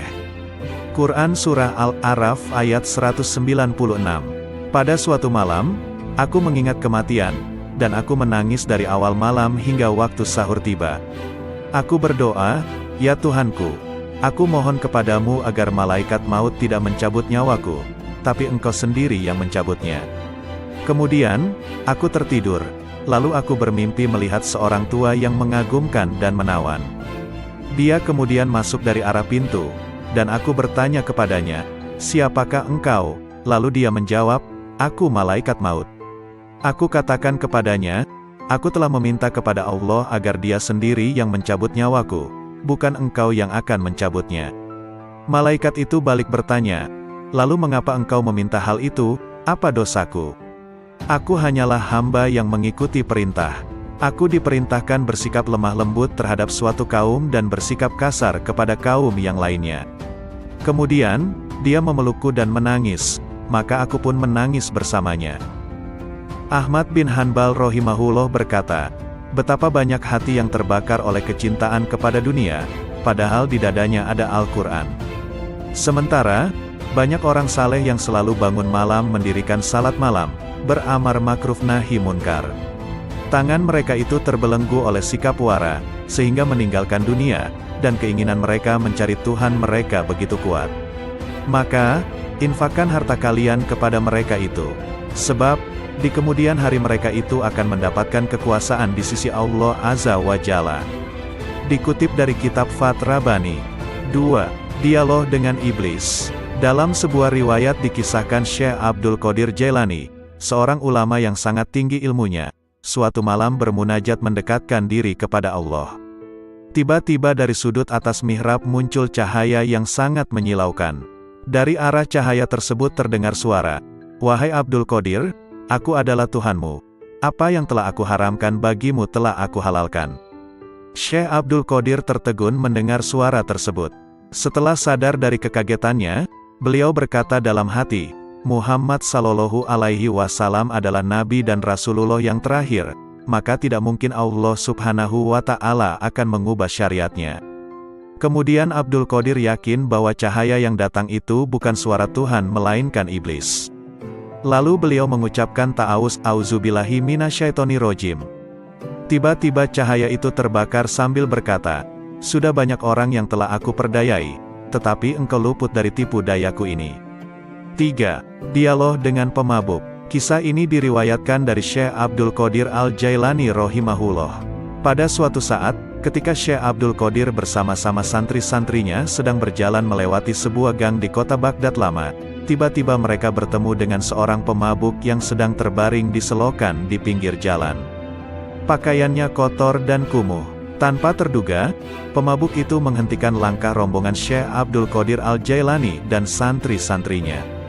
Ia memanggil-manggil Syekh Abdul Qadir Al-Jailani seraya berkata, "Wahai Abdul Qadir, Allah itu maha kuasa atau tidak?" Sambil tersenyum ramah Syekh Abdul Qadir menjawab pertanyaan itu, "Tentu, Allah maha kuasa." Seolah tidak mendengar jawaban Syekh Abdul Qadir Al-Jailani, pemabuk bertanya kembali, "Wahai Abdul Qadir, Allah itu maha kuasa atau tidak?" Dengan tersenyum penuh kasih sayang, Syekh Abdul Qadir Al-Jailani meladeni pertanyaan pemabuk itu. "Pasti, Allah adalah zat yang maha kuasa atas segalanya." Untuk yang ketiga kalinya, pemabuk itu mengajukan pertanyaan yang sama, "Wahai Abdul Qadir, Allah itu maha kuasa atau tidak?" Di saat pertanyaan yang ketiga, tiba-tiba Syekh Abdul Qadir Al-Jailani menangis terseduh. Beliau bersujud kepada Allah lalu berkata, "Demi Allah wahai saudaraku, Allah itu maha kuasa, maha kuasa, maha kuasa." Setelah itu, Syekh Abdul Qadir Al-Jailani memerintahkan kepada santri-santrinya untuk membawa pemabuk itu ke pondok dan memandikannya. Mereka juga diperintahkan untuk memuliakan dan melayaninya dengan sebaik-baiknya. Melihat sikap dan tindakan gurunya, santri-santri itu terkejut dan penasaran. Akhirnya, mereka memberanikan diri untuk bertanya tentang rahasia di balik pertanyaan-pertanyaan pemabuk itu. Syekh Abdul Qadir Al-Jailani mendengar pertanyaan santri-santrinya dengan sabar penuh perhatian. Beliau lalu berkata, "Anak-anakku, maksud pertanyaan pertama pemabuk itu adalah, apakah Allah maha kuasa menerima taubatku atau tidak?" Maka aku jawab, "Tentu, Allah maha kuasa untuk menerima taubatmu." Sedangkan, maksud pertanyaan yang kedua adalah, apakah Allah maha kuasa menjadikanku berada pada kedudukanmu? Maka aku menjawab, tentu, Allah maha kuasa untuk itu. Dan pada pertanyaan yang ketiga maksudnya, apakah Allah maha kuasa menjadikanmu berada pada kedudukanku? Pertanyaan ketiga inilah yang menyebabkanku menangis karena takut kepada Allah. Lalu aku jawab dengan hati tergetar, tentu, Allah maha kuasa, maha kuasa, maha kuasa. Pertanyaan itu pula yang mendorongku untuk bersujud dan berdoa kepada Allah agar tidak menjadikanku merasa aman terhadap rencana Allah. Semoga Allah memelihara kesehatanku dan menutupi aibku. 4. Dialog batiniah dengan Allah. Dengan nama Allah yang maha pengasih lagi maha penyayang. Allah subhanahu wa ta'ala berkata, "Wahai penolong agung." Aku menjawab, "Aku mendengar panggilanmu, wahai Tuhannya si penolong." Dia berkata, "Setiap tahapan antara alam naasut dan alam malakut adalah syariat. Setiap tahapan antara alam malakut dan jabarut adalah tarekat, dan setiap tahapan antara alam jabarut dan alam lahut adalah hakikat." Lalu dia berkata kepadaku, "Wahai penolong agung, aku tidak pernah mewujudkan diriku dalam sesuatu sebagaimana perwujudanku dalam diri manusia." Lalu aku bertanya, "Wahai Tuhanku, apakah engkau memiliki tempat?" Maka dia berkata kepadaku, "Wahai penolong agung, akulah pencipta tempat, dan aku tidak memiliki tempat." Lalu aku bertanya, "Wahai Tuhanku, apakah engkau makan dan minum?" Maka dia berkata kepadaku, "Wahai penolong agung, makanan dan minuman kaum fakir adalah makanan dan minumanku." Lalu aku berkata, "Wahai Tuhanku, dari apa engkau ciptakan malaikat?" Dia berkata kepadaku, "Aku ciptakan malaikat dari cahaya manusia, dan aku ciptakan manusia dari cahayaku." Lalu dia berkata kepadaku, "Wahai penolong agung, aku jadikan manusia sebagai kendaraanku, dan aku jadikan seluruh isi alam sebagai kendaraan baginya." Lalu dia berkata kepadaku, "Wahai penolong agung, betapa indahnya aku sebagai pencari. Betapa indahnya manusia sebagai yang dicari. Betapa indahnya manusia sebagai pengendara, dan betapa indahnya alam sebagai kendaraan baginya." Lalu dia berkata kepadaku, "Wahai penolong agung, manusia adalah rahasiaku dan aku adalah rahasianya. Jika manusia menyadari kedudukannya di sisiku, maka ia akan berucap pada setiap hembusan nafasnya, 'Milik siapakah kekuasaan pada hari ini?'" Lalu dia berkata kepadaku, "Wahai penolong agung, tidaklah manusia makan sesuatu, atau minum sesuatu, dan tidaklah ia berdiri atau duduk, berbicara atau diam. Tidak pula ia melakukan suatu perbuatan, menuju sesuatu atau menjauhi sesuatu, kecuali aku ada di situ, bersemayam dalam dirinya dan menggerakkannya. Lalu dia berkata kepadaku, "Wahai penolong agung, tubuh manusia, jiwanya, hatinya, ruhnya, pendengarannya, penglihatannya, tangannya, kakinya, dan lidahnya, semua itu aku persembahkan kepadanya oleh diriku, untuk diriku. Dia tak lain adalah aku, dan aku bukanlah selain dia." Lalu dia berkata kepadaku, "Wahai penolong agung, jika engkau melihat seseorang terbakar oleh api kefakiran dan hancur karena banyaknya kebutuhan, maka dekatilah ia, karena tidak ada penghalang antara diriku dan dirinya." Lalu dia berkata kepadaku, "Wahai penolong agung, janganlah engkau makan sesuatu atau minum sesuatu dan janganlah engkau tidur, kecuali dengan kehadiran hati yang sadar dan mata yang awas." Lalu dia berkata kepadaku, "Wahai penolong agung, barang siapa terhalang dari perjalananku di dalam batin, maka ia akan diuji dengan perjalanan lahir, dan ia tidak akan semakin dekat dariku melainkan justru semakin menjauh dalam perjalanan batin." Lalu dia berkata kepadaku, "Wahai penolong agung, kemanunggalan ruhani merupakan keadaan yang tak dapat diungkapkan dengan kata-kata. Siapa yang percaya dengannya sebelum mengalaminya sendiri, maka ia telah kafir. Dan barang siapa menginginkan ibadah setelah mencapai keadaan wusyul, maka ia telah menyekutukan Allah Subhanahu wa Ta'ala." Lalu dia berkata kepadaku, "Wahai penolong agung, barang siapa memperoleh kebahagiaan azali, maka selamat atasnya, dia tidak akan terhina selamanya. Dan barang siapa memperoleh kesengsaraan azali, maka celaka baginya, dia tidak akan diterima sama sekali setelah itu." Lalu dia berkata kepadaku, "Wahai penolong agung, aku jadikan kefakiran dan kebutuhan sebagai kendaraan manusia. Barang siapa menaikinya, maka ia telah sampai di tempatnya sebelum menyeberangi gurun dan lembah." Lalu dia berkata kepadaku, "Wahai penolong agung, bila manusia mengetahui apa yang terjadi setelah kematian, tentu ia tidak menginginkan hidup di dunia ini. Dan ia akan berkata di setiap saat dan kesempatan, 'Tuhan, matikan aku.'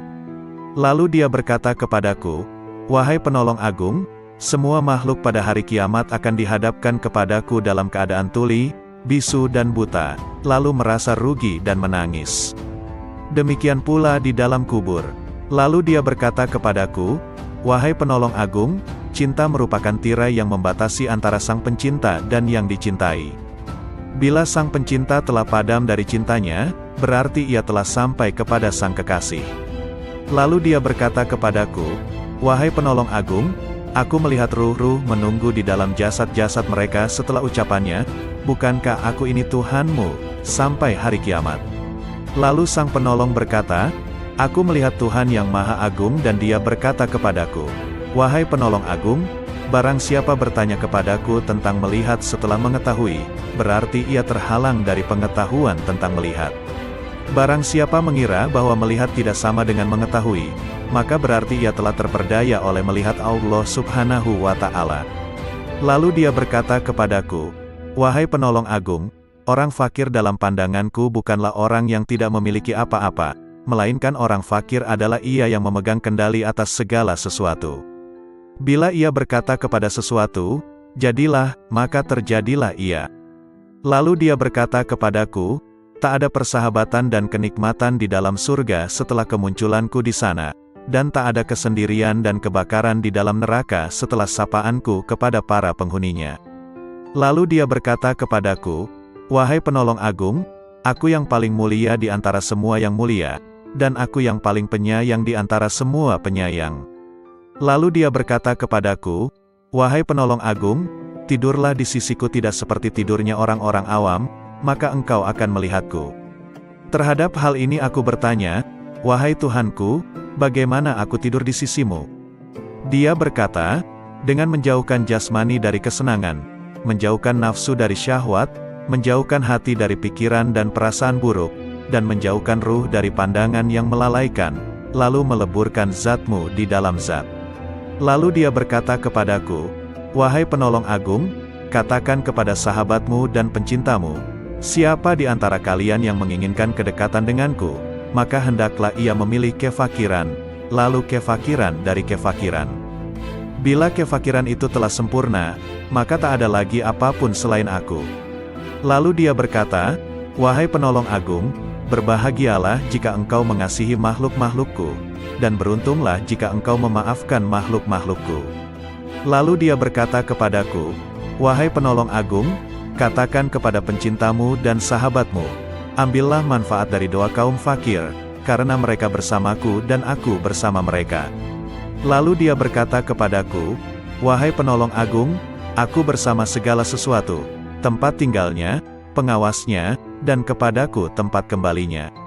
Lalu dia berkata kepadaku, wahai penolong agung, jangan peduli pada surga dan apa yang ada di sana, maka engkau akan melihat aku tanpa perantara. Dan jangan peduli pada neraka serta apa yang ada di sana, maka engkau akan melihat aku tanpa perantara. Lalu dia berkata kepadaku, wahai penolong agung, para penghuni surga disibukkan oleh surga, dan para penghuni neraka disibukkan olehku.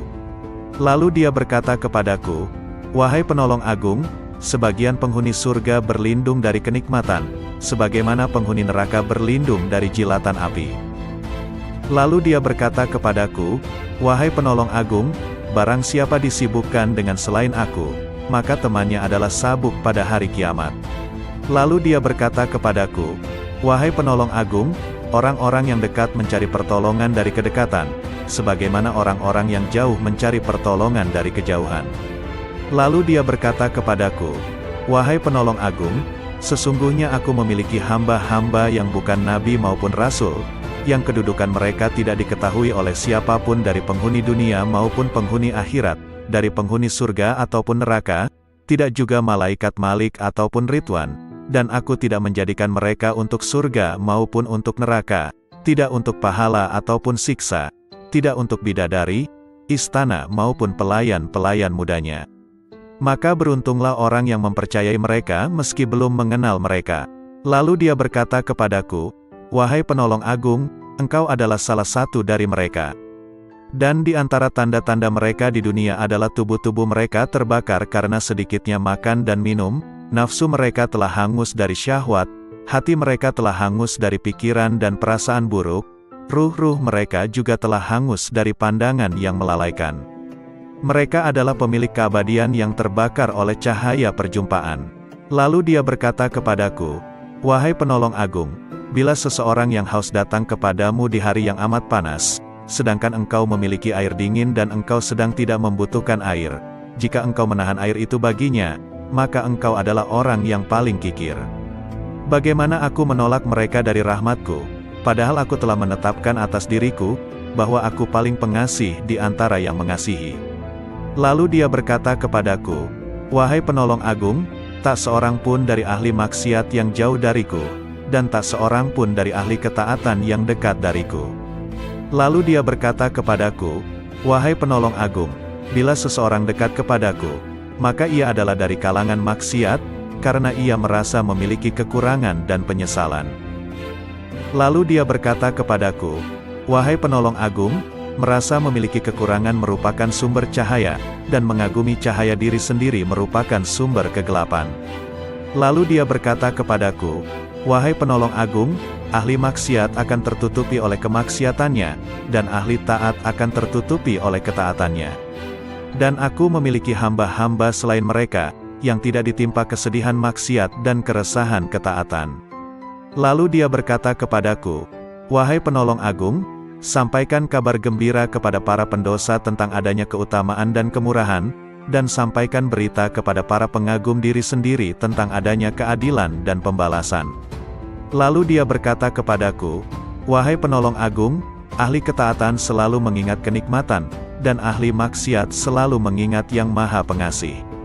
Lalu dia berkata kepadaku, wahai penolong agung, aku dekat dengan pelaku maksiat setelah ia berhenti dari kemaksiatannya, dan aku jauh dari orang yang taat setelah ia berhenti dari ketaatannya.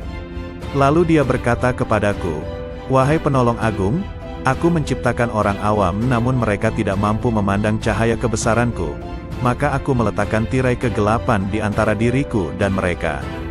Dan aku menciptakan orang-orang khusus namun mereka tidak mampu mendekatiku dan mereka sebagai tirai penghalang. Lalu dia berkata kepadaku, "Wahai penolong agung, katakan kepada para sahabatmu, siapa di antara mereka yang ingin sampai kepadaku, maka ia harus keluar dari segala sesuatu selain aku." Lalu dia berkata kepadaku, "Wahai penolong agung, keluarlah dari batas dunia, maka engkau akan sampai ke akhirat. Dan keluarlah dari batas akhirat, maka engkau akan sampai kepadaku." Lalu dia berkata kepadaku, "Wahai penolong agung, keluarlah engkau dari raga dan jiwamu, lalu keluarlah dari hati dan ruhmu, lalu keluarlah dari hukum dan perintah, maka engkau akan sampai kepadaku." Maka aku bertanya, "Wahai Tuhanku, salat seperti apa yang paling dekat denganmu?" Dia berkata, "Salat yang di dalamnya tiada apapun kecuali aku, dan orang yang melakukannya lenyap dari salatnya dan tenggelam karenanya." Lalu aku berkata, "Wahai Tuhanku, puasa seperti apa yang paling utama di sisimu?"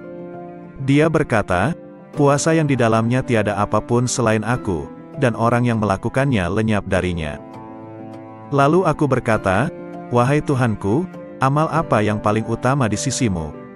Dia berkata, "Amal yang di dalamnya tiada apapun selain aku, baik itu surga ataupun neraka, dan inginkan kedekatan denganku, maka hendaklah ia memilih kefakiran, lalu kefakiran dari kefakiran.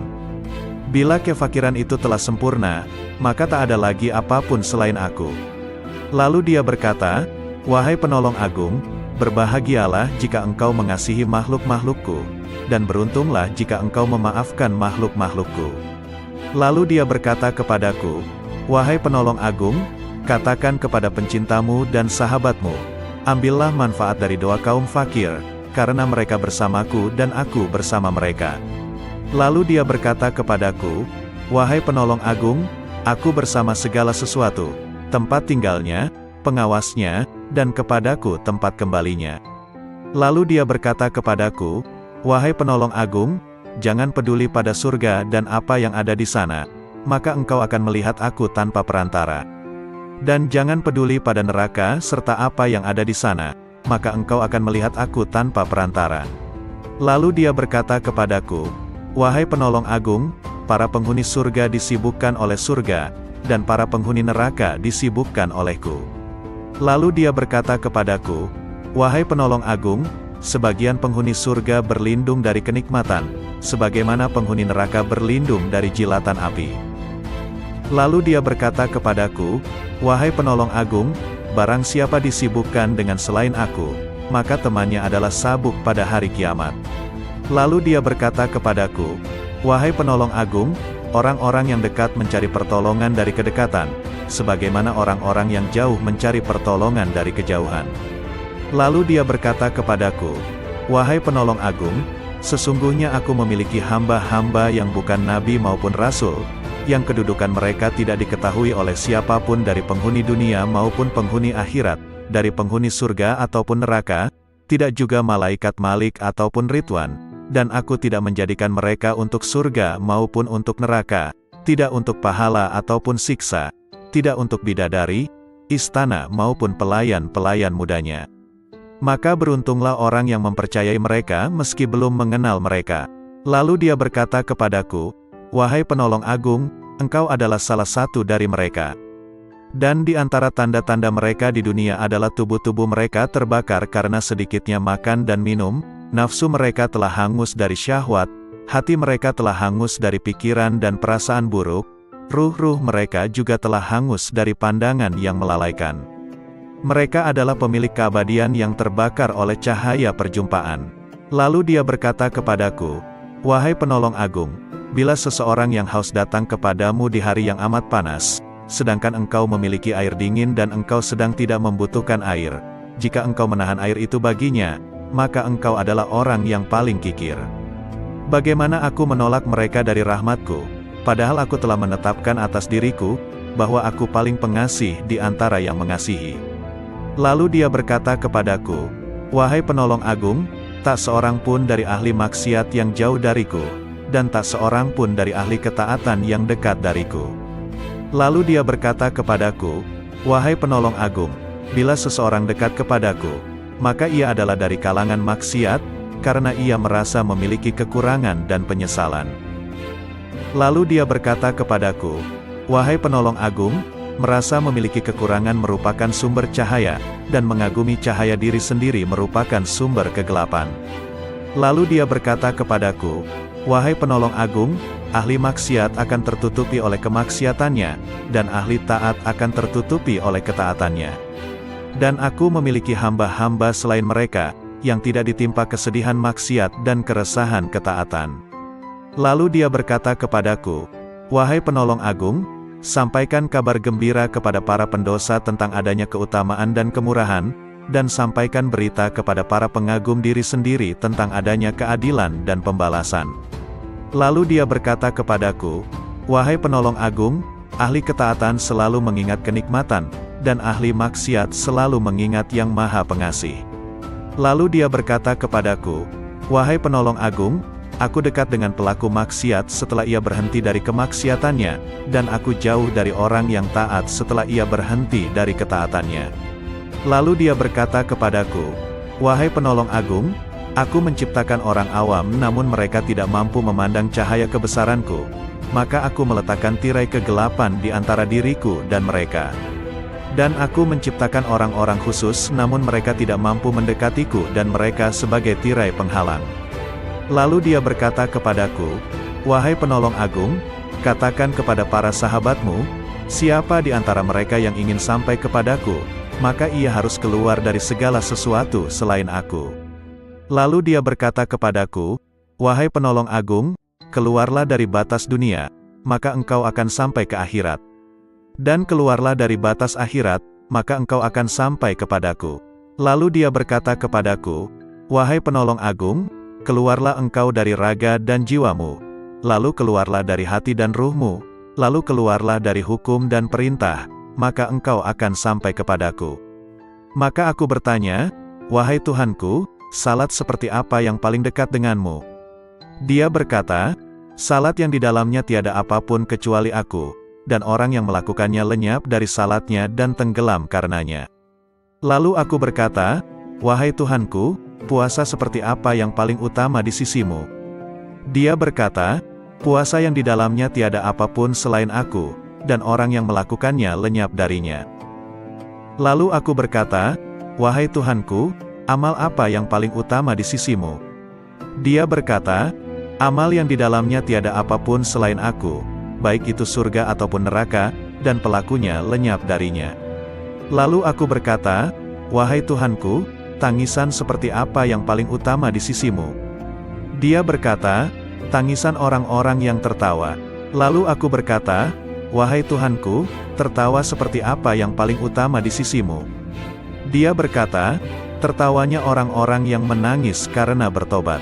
Lalu aku berkata, wahai Tuhanku, tobat seperti apa yang paling utama di sisimu? Dia menjawab, tobatnya orang-orang yang suci. Lalu aku bertanya, wahai Tuhanku, kesucian seperti apa yang paling utama di sisimu? Dia menjawab, kesucian orang-orang yang bertobat.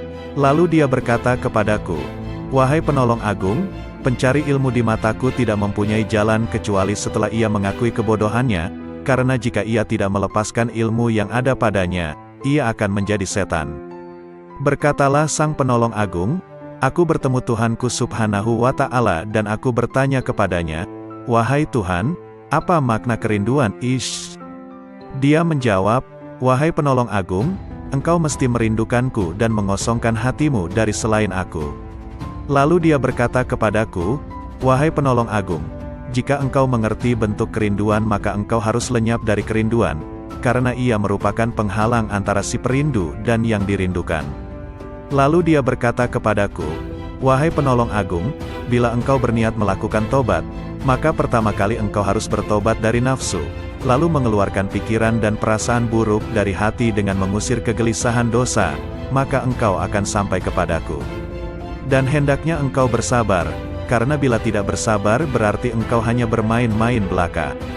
Lalu dia berkata kepadaku, wahai penolong agung, bila engkau ingin memasuki wilayahku, maka hendaknya engkau tidak berpaling kepada alam mulk, alam malakut, maupun alam jabarut. Karena alam mulk adalah setannya orang berilmu, dan malakut adalah setannya ahli makrifat, dan jabarut adalah setannya orang yang sadar.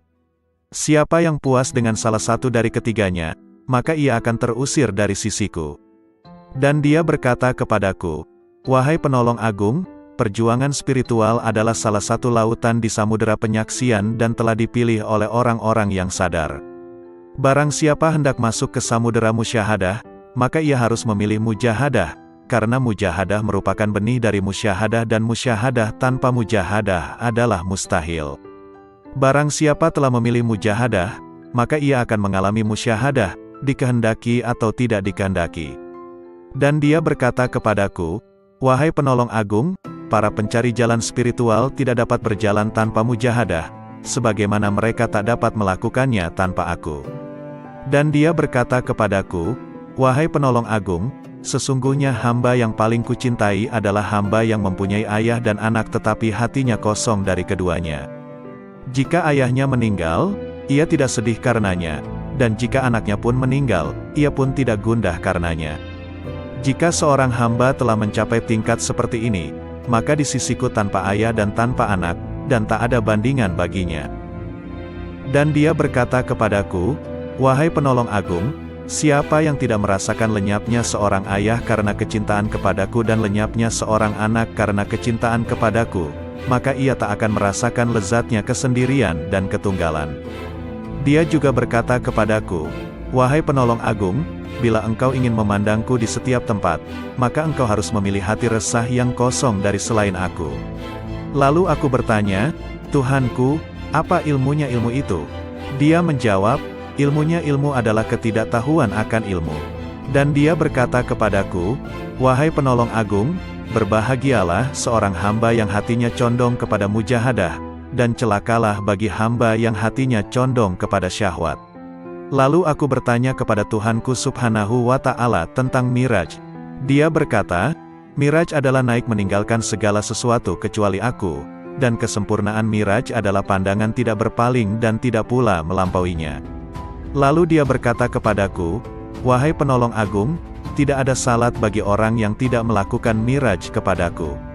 Lalu dia berkata kepadaku, wahai penolong agung, orang yang kehilangan salatnya adalah orang yang tidak miraj kepadaku.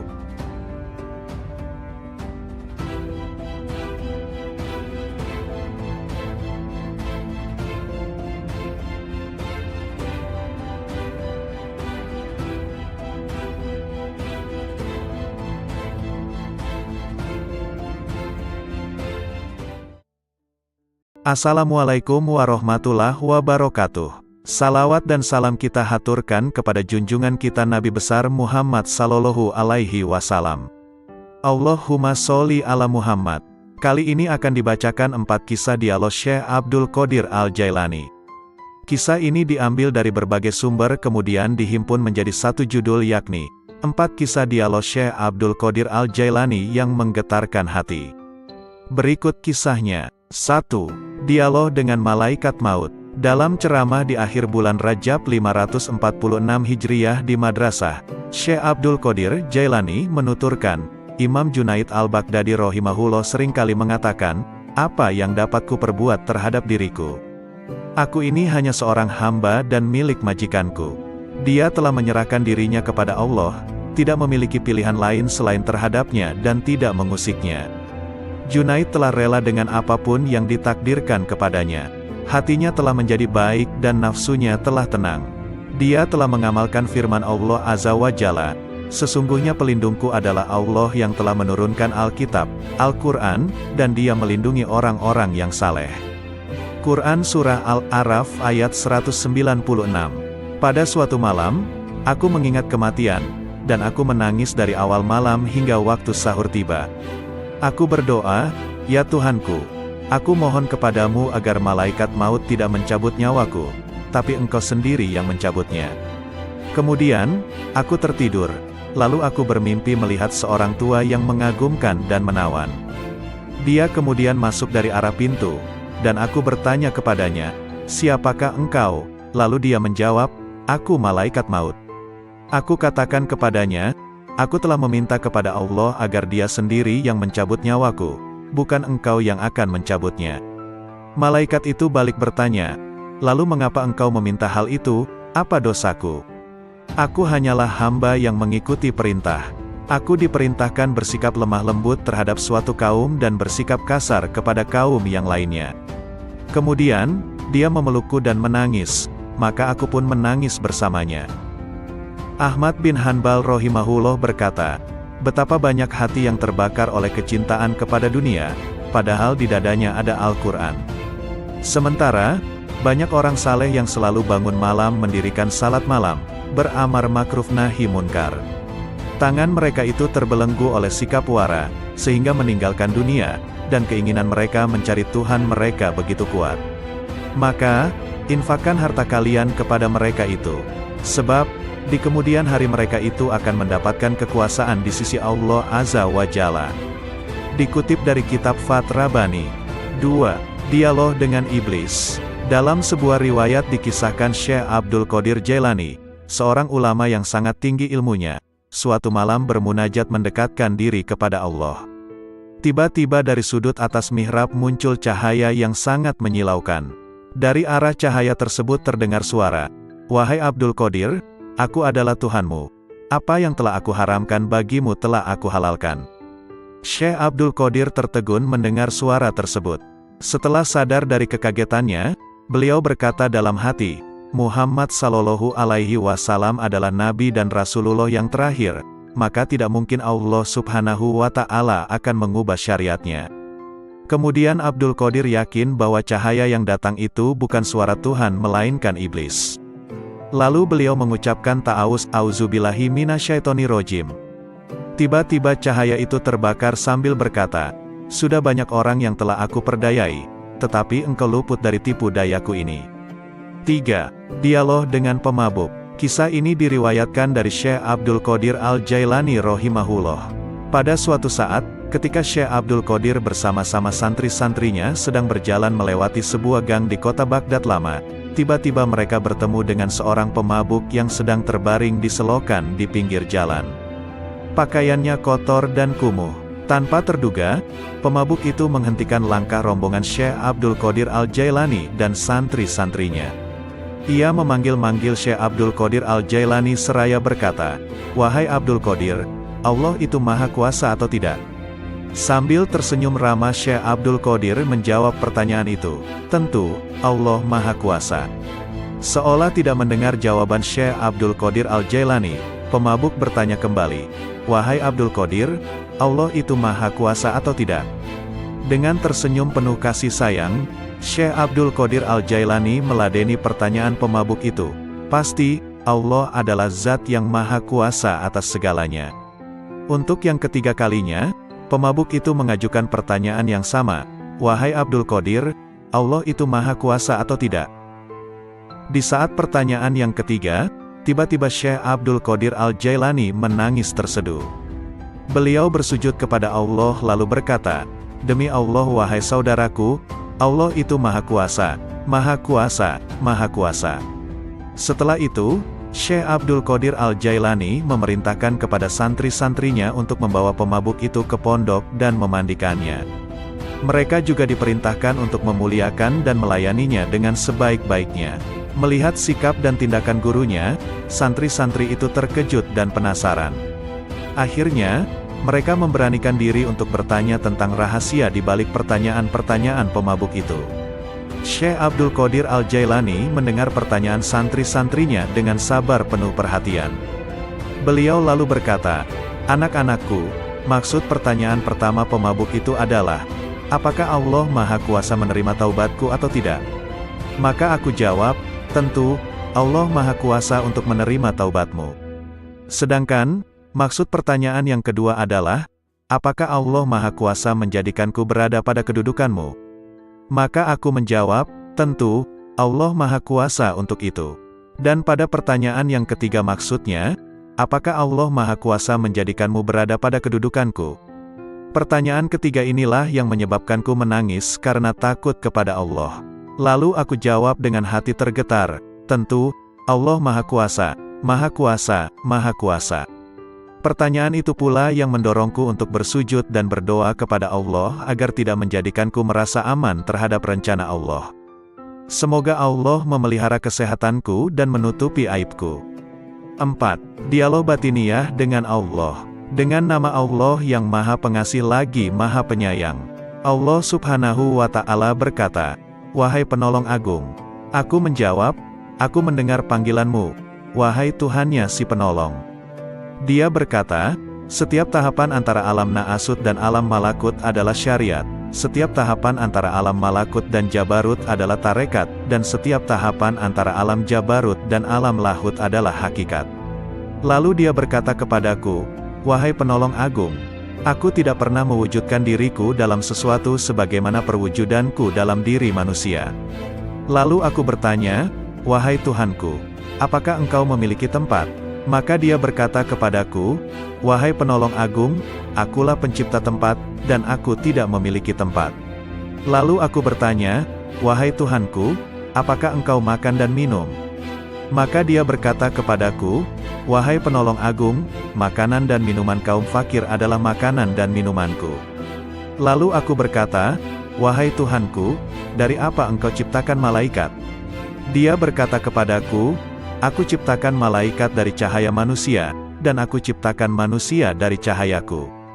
Lalu dia berkata kepadaku, "Wahai penolong agung, aku jadikan manusia sebagai kendaraanku, dan aku jadikan seluruh isi alam sebagai kendaraan baginya."